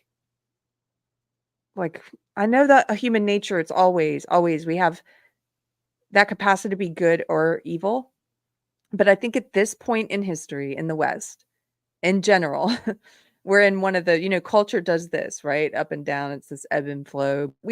I think we're at a really dark, sick time for humanity right now. And so, of course, this is what's at the top of the charts, if you will. Did I just depress you? Yeah. I'm sorry. Let's watch some crappy fighting on TV. Yeah. Okay. Yeah. We'll move on. So there are so many reality shows. It was such a boom during the 2000s that when I broke it up into different categories, there were some that I don't think these are the worst of the worst, but I think there's a lot of problems with these. And we don't have time to go into all of them, but a few. Fear Factor, which I guess I might put that more in the first category. Fear Factor came out in 2001, ran until 2006, came back in 2011 for a year. And this is people doing gross things on dares. Basically, Joe Rogan used to host this, and it's stuff like, "Will you eat this nasty thing?" or whatever. That's what it was, right? Yeah. It was various challenges. Like some of them were just like not gross, but just like hard challenges. And other ones were gross. Like there was one where people had to supposedly eat maggots. And there was one guy who was like, "Nope, I'm not doing this. I'm out." And he like throws the bowl down and just walks off. And everyone's like, "What? I can't believe he did that." Why? I wouldn't eat it. I would throw the bowl off. So gross. Then there was the show Wife Swap. Now, you know how I said so far every show we've covered, I haven't really watched. Just a clip here or there. I don't watch these shows. I did watch Wife Swap, some of it. I told you I'd be How truthful. much? Did you ever watch this show? No. I think because to me, it wasn't just drama farming, although it was that. It wasn't like these others where it's just you get these people together and give them alcohol and fake storylines and you make them fight and then people watch. It seemed to me more like a psychological experiment or a study in behavioral differences and what's your household like versus your household, and a fish out of water thing where they would take these real families. But again, think about who's applying to be on this show. Who's going to apply to be in a reality show? It's like, sure, I'll go live in some other married woman's house and fulfill the role of wife and mother, and she'll come and live in mine. And we'll see how much it's just a wacky thing because our households are different. And that was the whole premise. And so here, if nobody ever saw it, I just pulled up a clip of, did we cover this once before, the most racist wife swap episode ever? I don't think so. Okay. Here, we're not going to watch this whole thing, but these two wives switched places. And the white woman, it turns out this was like a disaster because the white woman, her husband, her family was legitimately racist, not the way that the left used that word, but legitimately racist, and they swapped her with a black family. Mom and believes in tough love. Come here. Get off the telephone. The boys always tell Yo, me. this is old, bro. Look at that phone. Sorry, I didn't want to hear his commentary, but I couldn't find this without him.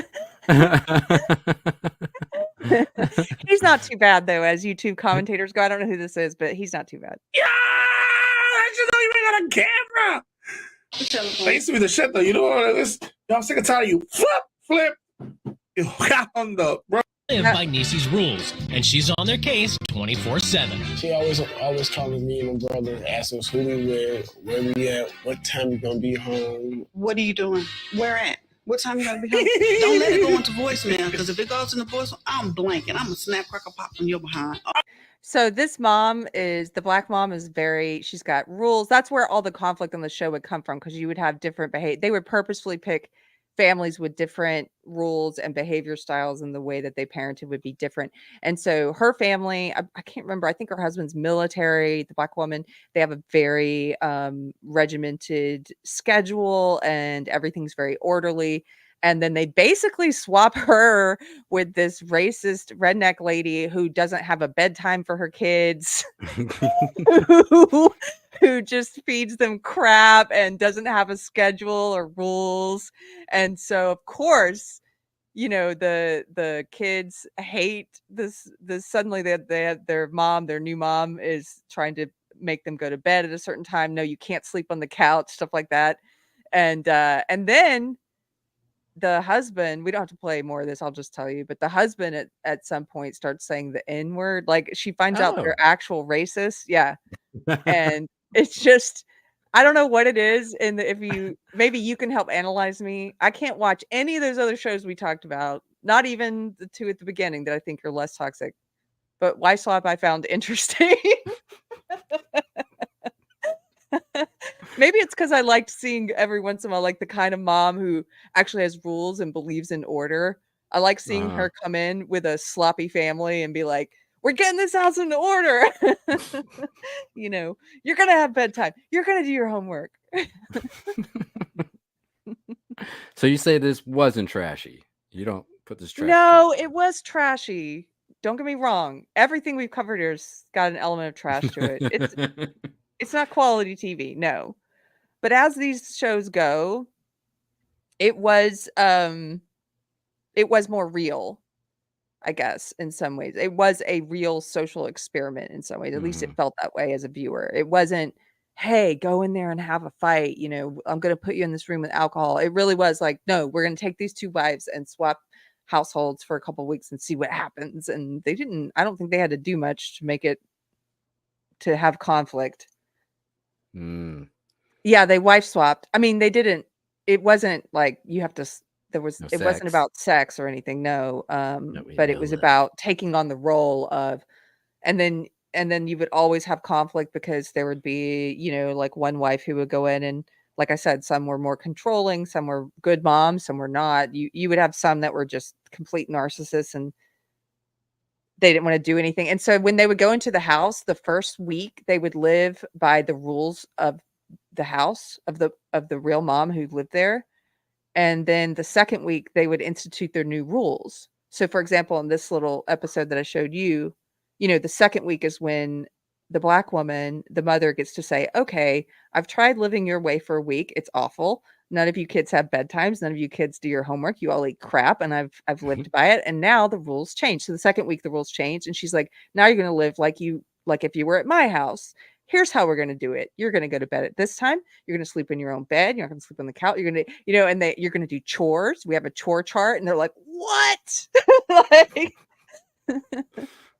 So I think I liked it in that way, in that kind of social experiment. And then at the end, I'm sure some of that at the end is faked, because at the end they would sort of bring them back together to see, did you learn anything positive? And sometimes you would see them, which could have been faked, but you would see them saying, actually, I think we're going to keep the chore chart, or we're going to implement this in our household. Keep the mom. Can we keep the mom? We keep the mom. Somebody ever say that? Yes, I'm sure that's happened. Yes. So that's my little review of that show. Still trash, but yeah. Now this one I never watched. You pulled this clip.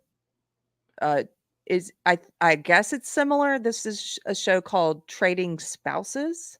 Yeah, I think it's similar. And I never watched it. I just remember this going the equivalent of viral for like 2007 or 8. But this woman, I think she clearly has mental illness, but she was going crazy.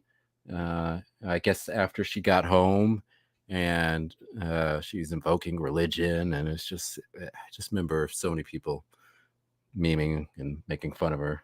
It's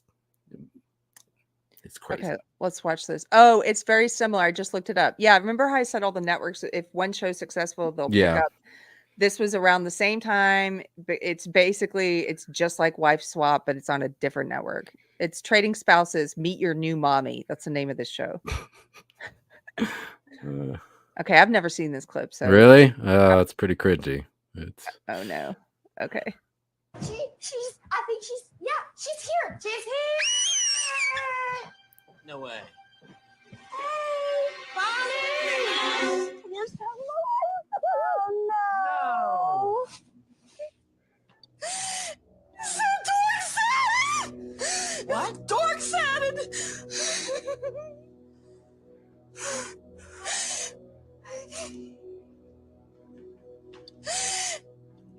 Not of God, not Christians. Did you not ask if she believed in God? She's not a Christian. She could be a Jew and believe in God. It doesn't matter. She's tampering in dark-sided stuff. Okay, so it seems like you have too, lady. Sorry, I can't watch Yeah. any more of you. It's terrifying.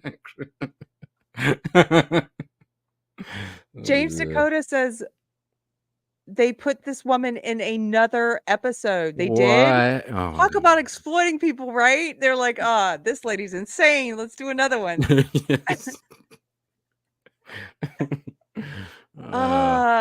Bros and Bros says they love portraying believers as schizos. Yeah, they do. I'm sure they loved it when they found her. They're like, jackpot, we can make Christians look insane. Yeah. Oh, man. Okay. That just... I feel like if I watch that, talking of Dark Side, I don't think I could watch more of that.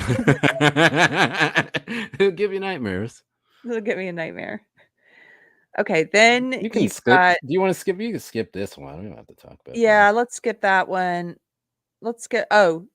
Cheaters. You want to talk about that that. one? Yeah, let's talk about Cheaters. Okay, you tell me about Cheaters. So Cheaters was a series in which a person who suspected that their significant other was having an affair would hire this program to follow this person and get tape on them to see if they were actually cheating. And at the end of the episode, if they were cheating, the camera or the host, along with the person who hired them, would confront their significant other and their lover. And there was probably the most famous episode of this one was where the host, Joey Greco, got stabbed, and it was a big thing. Well, it turns out that the stabbing was faked. What? Yeah. So I pulled a Inside Edition clip where they talked about this episode and interviewed the people involved who admitted it was all faked. It's like this show is already dark, depraved. It's about, investigative reporter following, like a private eye, following your spouse to find out if they're cheating. It's already full of drama during the confrontation. And then they're like, it's not dramatic enough. Let's add in a fake stabbing of the host. Just... An outrageous reality show that claims to expose people cheating on their spouse or lover. It's supposed to be all real and unscripted, but is it? An Inside Edition investigation has found some people who have appeared on Cheaters who say the show's producers have been doing some cheating of their own. Here's Matt Mahar. What are you doing with him? Every week, millions of viewers around the world tune into the TV show Cheaters and witness what appear to be heart-wrenching stories of infidelity as it happens. I saw you all over her, you.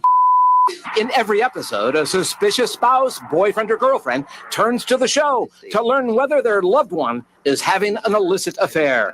The show's team of private detectives follow the suspected cheaters. They came back to your apartment. And when they've got the goods, the host of Cheaters, Joey Greco, moves in for a dramatic and sometimes violent confrontation. I'm sorry. Hey, break it up. The show has had a successful 10-year run in syndication. Every episode begins with this seemingly sincere message. As you are about to view actual true stories filmed live. Bobby Goldstein is the show's executive producer. He's adamant that every episode is real. Okay, excuse me, but you did a fake stabbing. Yeah. And it didn't end the show, by the way. Yeah. This show continued for 21 years, 2000 to 2021. Yeah. It didn't matter. You can matter. skip ahead a little bit because they talk about another thing first before getting the stabbing. Yeah, where it kind of gets the most replay. That's where they start talking about the stabbing. Attempt to loosen her up for the romantic scenes. But the best known episode of Cheaters, the one that put the show on the TV map, is when host Joey Greco gets stabbed by an irate man caught cheating. So none of it was true. No. Cassandra Terrasis, a Dallas hotel receptionist, says she was paid $350 for a few days' work, playing a woman who is caught having an affair with this guy. She was told the confrontation would take place on a lake located near Dallas. It was all set up. So they had just rented a boat for us. We were supposed to be out like we were fishing, and I was supposed to be sunbathing.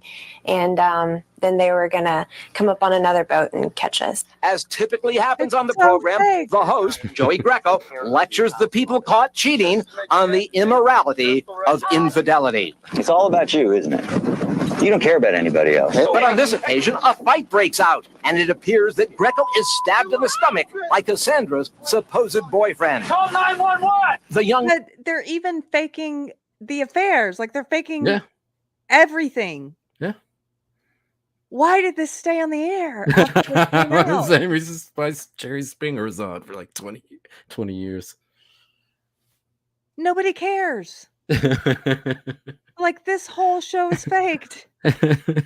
Doesn't matter. And it's interesting because according to Alex Stein, he said he was in line to become the host after Joey Greco, I guess, left or whatever happened to him. When I interviewed him, he talked about that. He was up for, I can't remember why he said he didn't get it, but he was up to host the show after that guy. Yeah, and he was in a reality TV show. I can't remember it, but I remember seeing clips of it. And you could tell he was like playing up being the bad guy because he doesn't act like that in every place else. But yeah, it was weird. It's just, why? Why did it stay on the air? Okay, there's one more. I don't want to play a clip about this, but around the same time in the 2000s, there was a big family reality show, John and Kate +8. And this is one that followed a family. This is after, so Kate Gosselin and her then husband, they've since divorced, her then husband, John. They were in a special on Discovery Health Channel because they had sextuplets and they also had twins. And so there was some kind of TV special about that. After that aired, then they got this series called John and Kate +8. And then later, I think after they got a divorce, they just changed the name of the show to Kate +8. Like after he left. So sad.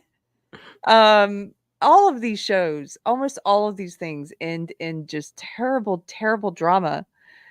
Being on a reality show, like they get this fame, they get the fortune that comes with it, and then there's always this downfall. It's a bit like winning the lottery.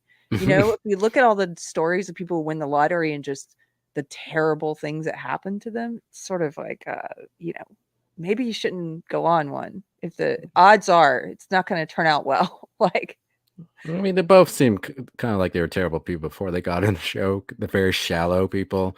So I remember they both of them got makeovers. And like she was pressuring him to get hair plugs, and he got that, and then they became like very Hollywood, and got all these deals and all over TV everywhere, and it's just ridiculous. And I had never watched any of the show. For whatever reason, I know that because it was talked about everywhere.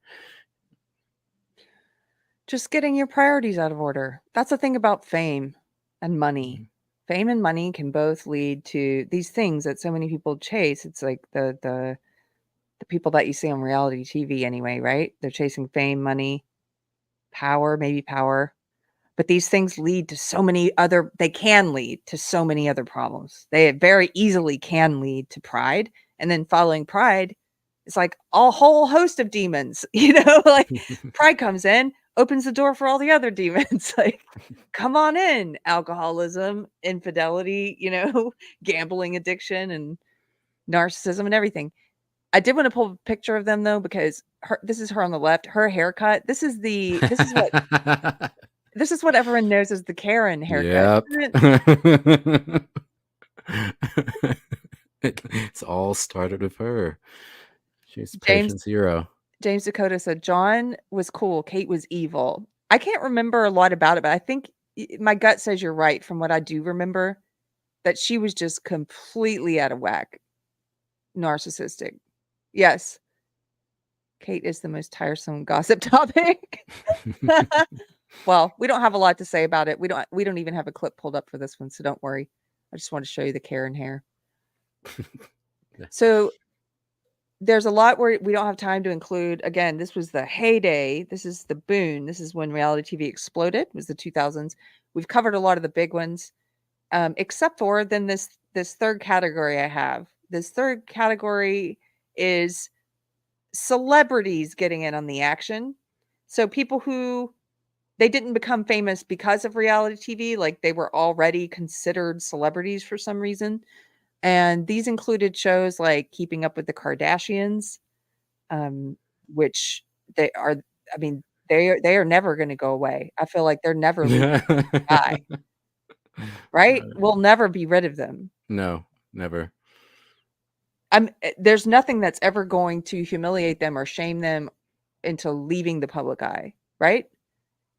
You know, I've never watched a single minute of their show, but yet I know so much about their personal lives, who they're dating.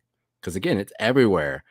So you watch any like talk show or any show, like I used to watch The Soup with Joe McHale, and they'd always talk about this. So you had like, you couldn't escape knowing about every little detail about their lives. And I hate myself for it. Yes, I never watched their show, and like you I haven't escaped knowing who they are and even knowing some of their names. Someone mentioned, I can't remember where I heard this recently, but they were talking about how it might have been a man on the street interview with young people or something similar, where they were asking people to name, can you name 5 presidents? Like any presidents. Can you name 5 presidents? And they couldn't. But then can you name 5 Kardashians? And they could. And it's just a sad state of affairs for our country, I think. All right, Shannon, we're ready. Come invade. Come invade? Yeah. I mean, I know 2 of their names, and I've never even watched the show. Yeah, I only know, don't they all start with like K? Yeah. Wait, I know 3 of their names. And Chloe.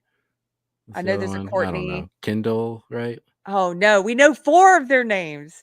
Mr. Chris, how is this possible? I don't know. Which one dates black men? Oh, all of them. I don't know. All of them.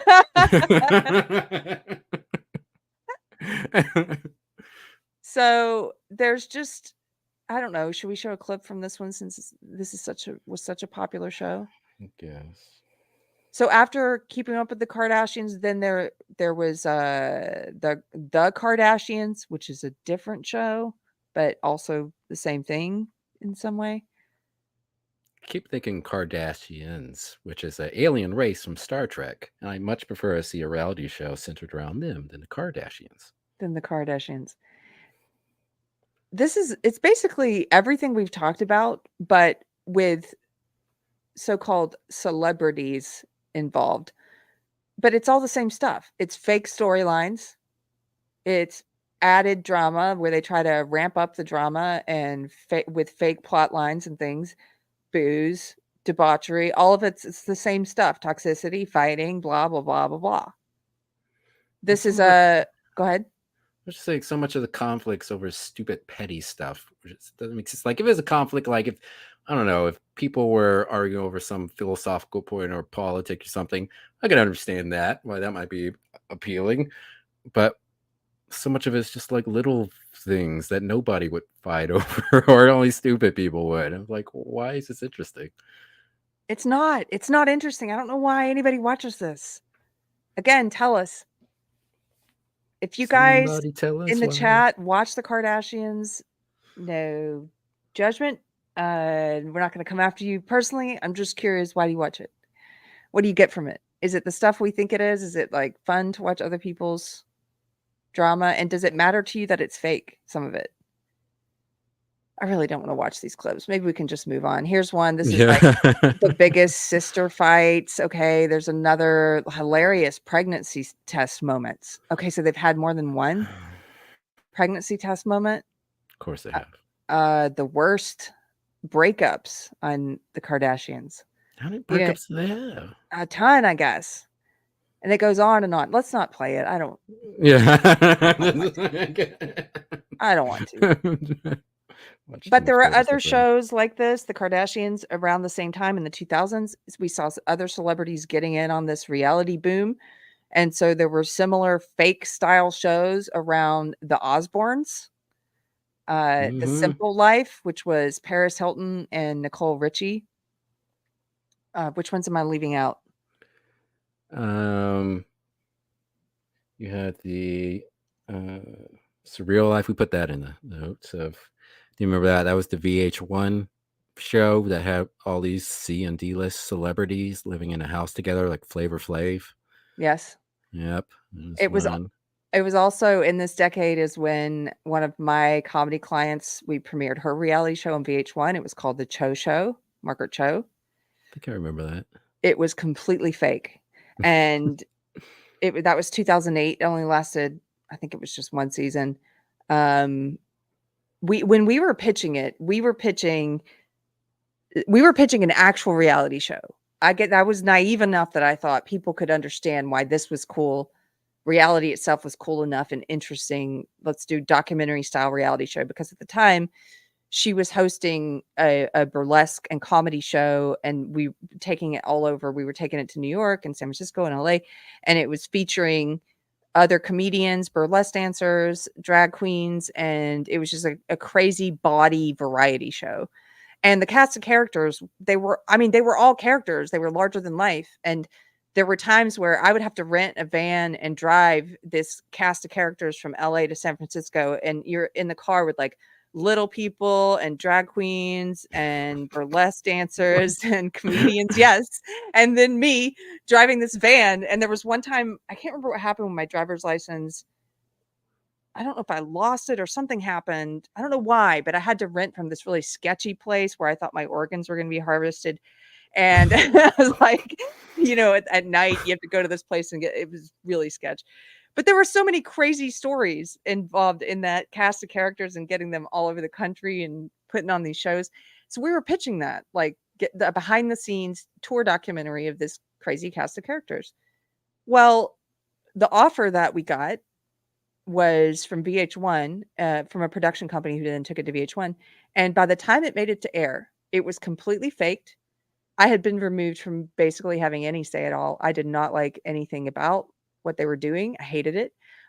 They cast characters to play fake people, just like all these reality shows. If anybody watched the show, it was totally fake. Her friend and comedian, one of my other clients, who's a comedian and a little person and burlesque dancer, Selene Luna, they cast her to play Margaret's assistant. She wasn't her assistant. They would seriously come in and give her a notebook and be like, walk around and pretend like you're working. She wasn't her assistant. That wasn't her job. They cast people she didn't even know, a couple people she didn't even know, to be her dream team, like of gay guys who did her makeup and hair and outfits, styling. And she didn't know those guys before they got cast. I think she might have known one of them, but they didn't do that for her. They weren't her dream team. They didn't style her. In the show, they did. Her parents lived in a different city. They brought her parents in and put them in the house for filming and made pretend that they lived there. Like, they didn't live there. Like, every part of it was fake. And they would come with storylines. Like, I remember one storyline was, we want to do a storyline where you never felt pretty as a child, so you're going to hold a beauty pageant for all the misfits. And they would have things like, they would tell her, do several takes, like The Hills said, and we want you to fake cry. And she would fake cry, and they would do several takes of fake crying. I hated it in the depths of my soul. I hate that fakeness. And getting to see it from behind the scenes. The executive producer, who I had fought for actually at the beginning, before I knew how everything was going to go, this person banned me from set after like the second time I came, because because when we were watching cuts of what they shot that day, he said that I didn't say anything, but he said I had an upset, angry looking face. And also he was on a lot of drugs. So it was very touchy and hair trigger about who, and he was basically like, you're judgy and you don't like it, and so you can't come back to set. Yeah, I didn't like it. It was a complete fake crap. Like, why waste people's time? How Why? long did this show last? I was just like 1 season, I think. Yeah, 1 season. So it needed Because more it was fakeness. awful. We needed more fakeness.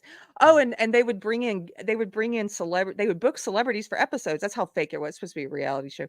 They booked people trying to get more viewers, like Joan Rivers, Wanda Sykes, and the craziest one was Gary Busey. They brought in Gary Busey and had him in some episode. It was insane. And some of the stuff that happened behind the scenes that day was just inappropriate and just terrible. But it didn't matter because it's all for this fakeness and for views and for, and my client, Margaret, she was willing to go along with it. Why? Attention, fame, whatever. I don't know.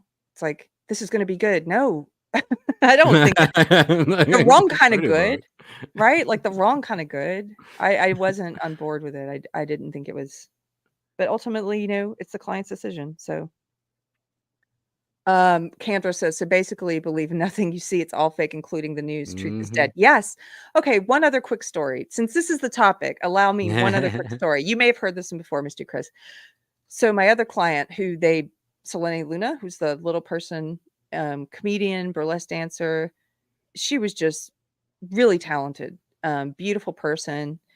And we were pitching after the show ended, we were pitching some reality shows with her, and I was pitching with a producer who I really liked and trusted, and we had some good ideas, and they were real documentary based reality show ideas.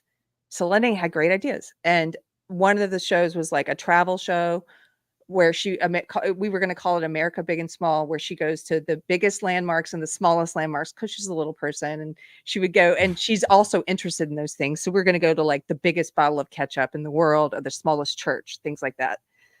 Interesting, right? And at the time, everybody wanted a travel show because Anthony Bourdain was doing well. So we're pitching this to different networks, and no. But you know what they would tell us? We got this other production company involved who do a bunch of reality shows, and they would come to us and tell us, here's what the networks are buying right now. Here's what this network wants. Here's what this network wants here. And so let's tailor the pitch to each one. Instead of doing, we love your scissor reel's great and blah, blah, blah, but we're not going to use it. They basically said, okay, I think it was like one of the sci-fi channels or something in that genre at the time. They said they're looking for a little person show. So do you think you could become a ghost hunter, like a little person ghost hunter? What? Like Yeah, fake a career? And and people do that, and they're like, yeah, I'll do that. There was another at the time, it was one of the animal networks they are looking for a little person show. Do you think you could open a dog bakery? She didn't even have a dog at the time. Do you think you could get a dog and learn how to bake and learn how to make dog treats and open a dog bakery so we can sell this TV show? And I just thought all of this was so crazy. Like, why are we going to try and go down this crazy route of faking a career for you? You have to learn a whole nother career so then you can get a TV. It's like, we need a TV show, but we want you to be a dentist. Do you think you can go become a dentist and then come back and then we'll give you the show? Like, it just seemed like insane hoops to jump through and to fake something and to set something up in a way that the network gets so it's like they're engineering things backwards, reality TV. Like the networks, if it still works the way it did then, I'm sure it does. The network says, they look around, they see what's popular. Oh, The Bachelor is popular. Okay, we want something like that, or whatever. Anthony Bourdain was we want something like that. And they say, this is what we want, or we want a little person show, right? That's what they were saying.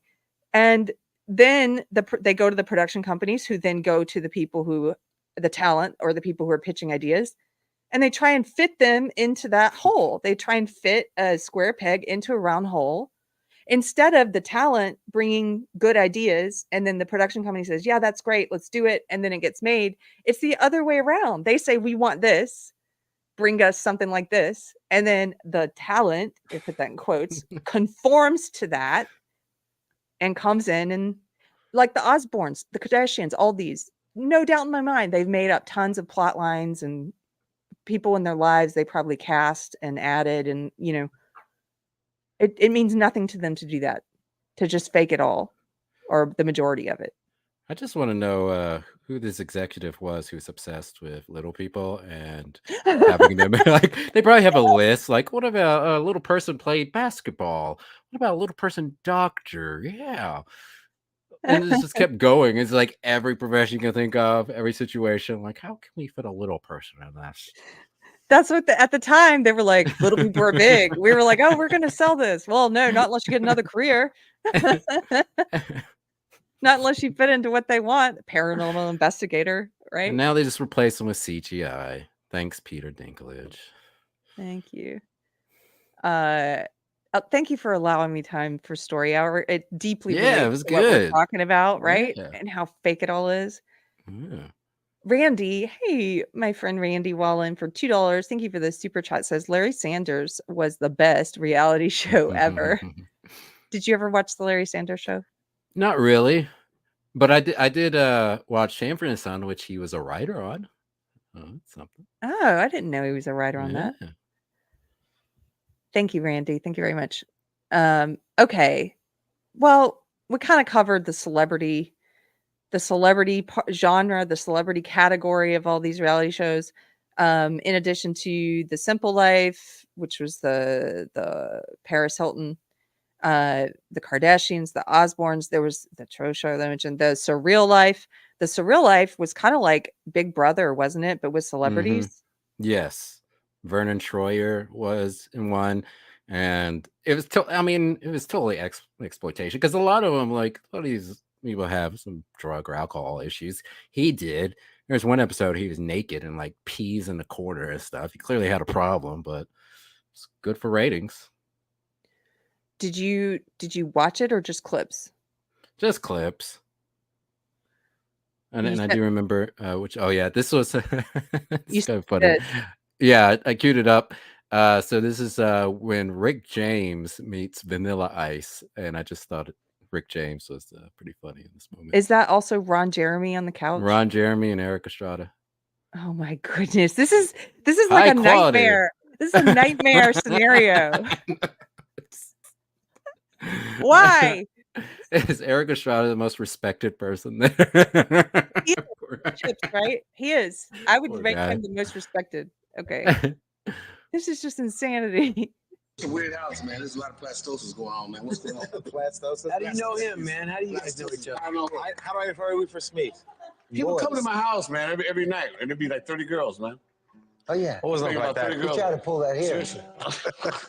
I mean, in the old days, you didn't do too bad either. Woo! I mean, he was the player of players. They got pictures of y'all. Eric, that's a little young there, Eric. Yeah, I was 27 there, man. Ron? My first Okay, little young girl. Ron! Where did they get that one from, Ron? That's like from the my bar 70s, mitzvah Ron. pole, my bar mitzvah picture. Bar mitzvah. The only one who like really looks like the real shit, man. Ice. Ice gonna stay looking the same way forever. I could tell right away. Ice really got upset because he has a big thing about his image of that time. It irritated me, but he's my hero. So I kind of was like, okay, let me just bite my teeth and go beyond that. You've always been cool. This man's bad. You remember his son? Bad, His man. son? Sure, man. Ice, baby. Yeah. He's like really your biggest I remember fan. that, man. And he just kind of said, bye-bye to everybody. Take this hit and stick it up your ass. I'm gone. That's his toast. Yeah, let's make it toast, man. Why was Vanilla Ice getting upset? He complimented him. Well, Vanilla Ice is very embarrassed by all that, and the fact that so many people still view him as a joke, because he tried reinventing himself several times.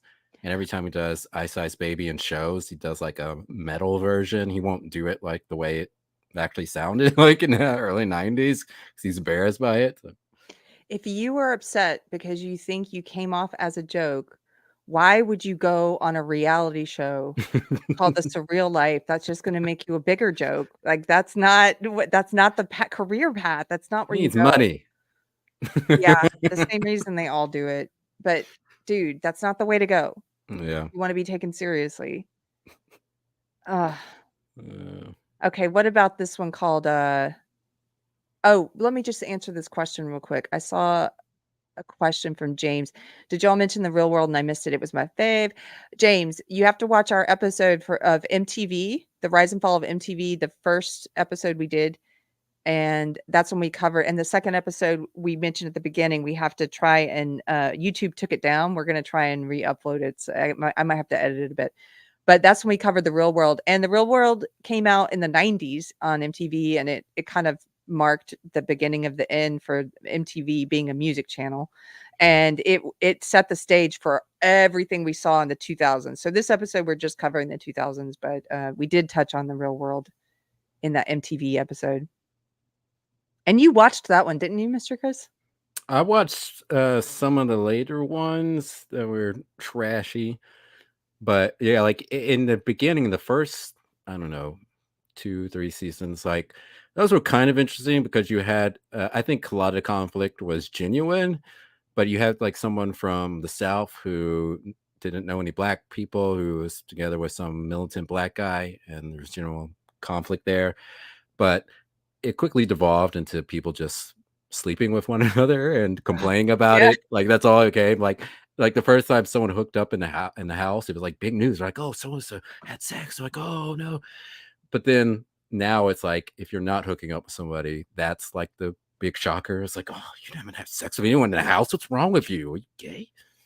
That's what to be alternative and punk today is to be someone with traditional values.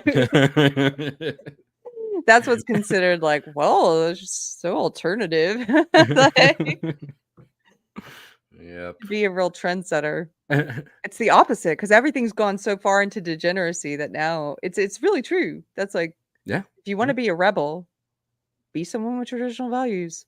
Do you want to be an alien? And yeah. Okay, so you also queued up something from Making the Band. I think this might be the last clip that we show before we get to the fun stuff. Yeah. So let me show a little bit of this, but I forgot about this. So Making the Band 2 was a show on MTV where they put together a rap group, and P. Diddy was the guy who was in charge of putting this group together. Well, in this infamous episode, he tells the contestants trying to get into this band to walk from Manhattan to Brooklyn to get him some cheesecake. And I just started thinking about everything going on with P. Diddy right now, thinking, oh, so it's funny thinking about like back then, like we watched this, was like, oh yeah, this is the worst P. Diddy's ever been to anybody. He wouldn't humiliate people in sexual ways. He wouldn't do that. Well, yeah.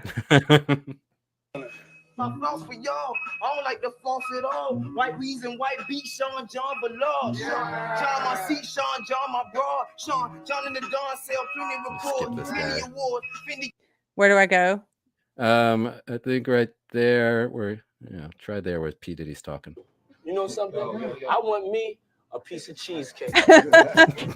From you know where to get the cheesecake spot is at? Yeah. Yeah, and y'all can walk from here, get the cheesecake, see the city, enjoy the sights, would you? Show them around. Take him over to Brooklyn Bridge, let that wind hit him off the water. See how y'all feel as a group. It's not about me trying to do a mean-spirited initiation hazing act to them. It's a bigger picture to it. In the world of music, I gotta get up every day and do a bunch of that I don't want to do. I gotta bite my tongue and I gotta do it with a smile on my face. Oh. But I do want some cheesecake. So I'll see y'all in a little while. Take your time, enjoy it. And so in this episode, for a while, they're all like refusing to go. And they're like, we don't care if he kicks us off. We're not doing this. Is humiliating. We ain't gonna walk to Brooklyn. But then they all end up walking to they Brooklyn, do walk getting his all cheesecake. the way to Brooklyn to get him a yes.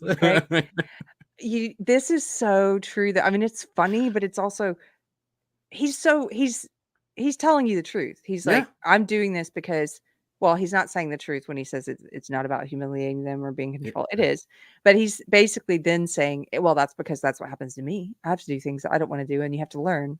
That's sort of what he's saying, right?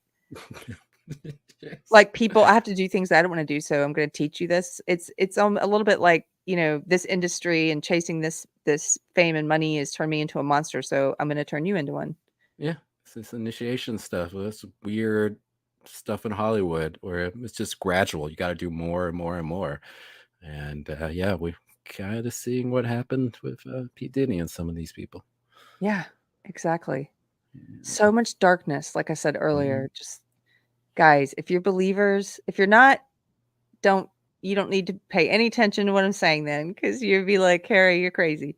But if you're believers, like read those verses in Ephesians about the armor of God, because now's the time to put the armor of God on, because I feel like there's so much darkness. We hear every day there's more stories about people who've fallen into dark pits, and just yeah.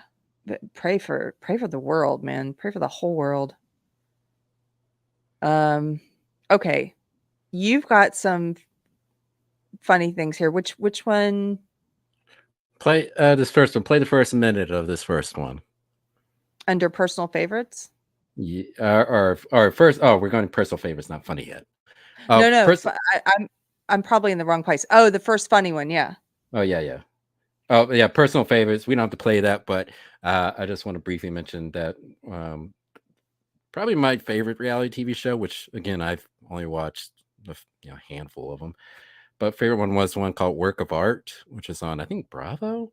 It was produced by Sarah Jessica Parker. It was a one where artists had to come up. They had like 2 or 3 days to come up with some art piece, and then they had to get in front of this appraiser who would give them feedback, and eventually they would have to have a show in which they showed all of the art and stuff. And so I liked it because again it involves art, but it wasn't trashy, and I enjoyed it quite a bit. It only lasted a couple seasons, except there was one guy who was kind of gross. He claimed he masturbated into like some paint or something and made, I don't know if he actually did or not, but it represents everything wrong with modern art.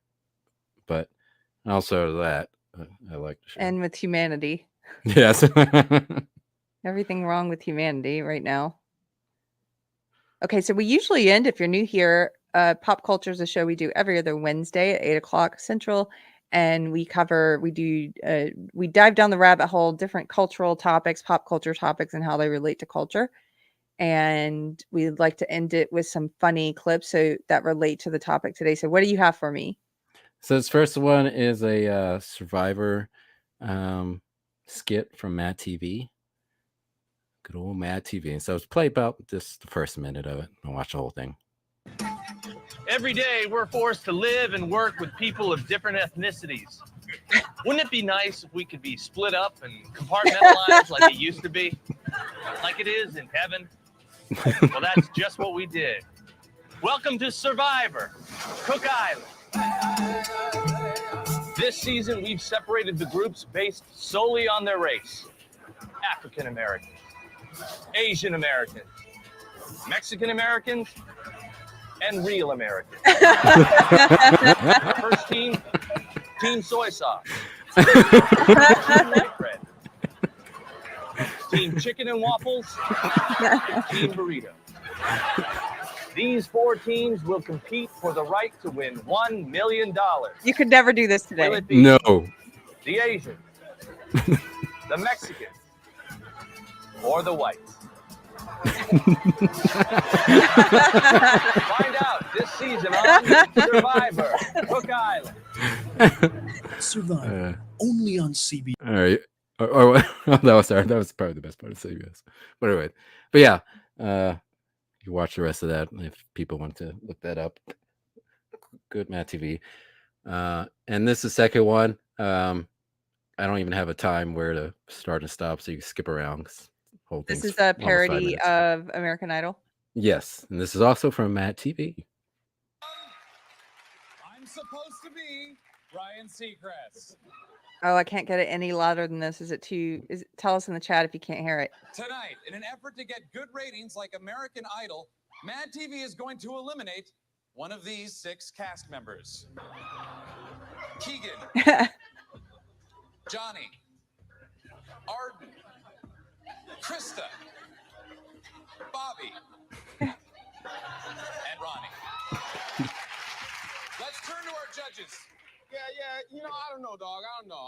It's all right. But, Keegan, you came out with that rhyming bus driver character. That was all right. But, it wasn't really all right. It was all right. And then, John, you play Mexican a lot. It was all right. It's a little pitchy, though. A little pitchy. That's his thing, Randy. No. Johnny, you are a star. You are a Mexican star. And sexy, and I wish you were unalive. So See, and I who wish he's playing like the Simon Cowell. Simon Cowell, like where he says negative things. Yeah. horrible sketch idea. I thought you were unlikable, unfunny, unsexy, and I wish you were unalive. Thank you. That was before. It comes down between Bobby Lee and the old guy. And then, Okay. again, you gotta watch it in your spare time. But yeah, one of the better skits from Mad TV. Mad TV is always kind of hit and miss, which I suppose you could always say that about any sketch comedy show. But I think Mad TV was more like almost 50-50 in the later season. The first season was very strong from what I remember, but later it was, some skits were like awesome. Other ones are like, whoa, what? It also though pushed the boundaries of it did truly funny comedy when it was hit, like you say, it's hit or miss. And just watching that now, you're like that the Survivor one that's so quote unquote problematic by woke standards, they wouldn't be allowed to do that. Something silly about racial stereotypes they couldn't do. It's just silly. Yeah. Because in that one, like one of the prizes for the black team is a bucket of fried chicken. Like, no, you can't. Could not do that. Can't do that. Okay, what's this one? What's this last one? This is just we didn't get to talk about the two Corys. That was the show with Corey Haim and Corey Feldman. 80 Stars, and they were just a mess. But this is an old video of him, I think some weird show Howard Stern had, and this is Corey Feldman performing. Because I love watching Corey Feldman do his dancing and his music. It's great. He's still touring. There was a video that came out from I think the first day or first week of his tour recently in the past year, and you could tell that his band never rehearsed because they would start playing. He'd be like, "No, I'm supposed to come in now. No, stop playing." He's doing it in front of like a whole crowd of people. They just never practiced. Oh man. Okay, so this is him dancing. I didn't even know he danced. Oh, it's gonna change your life, Keri.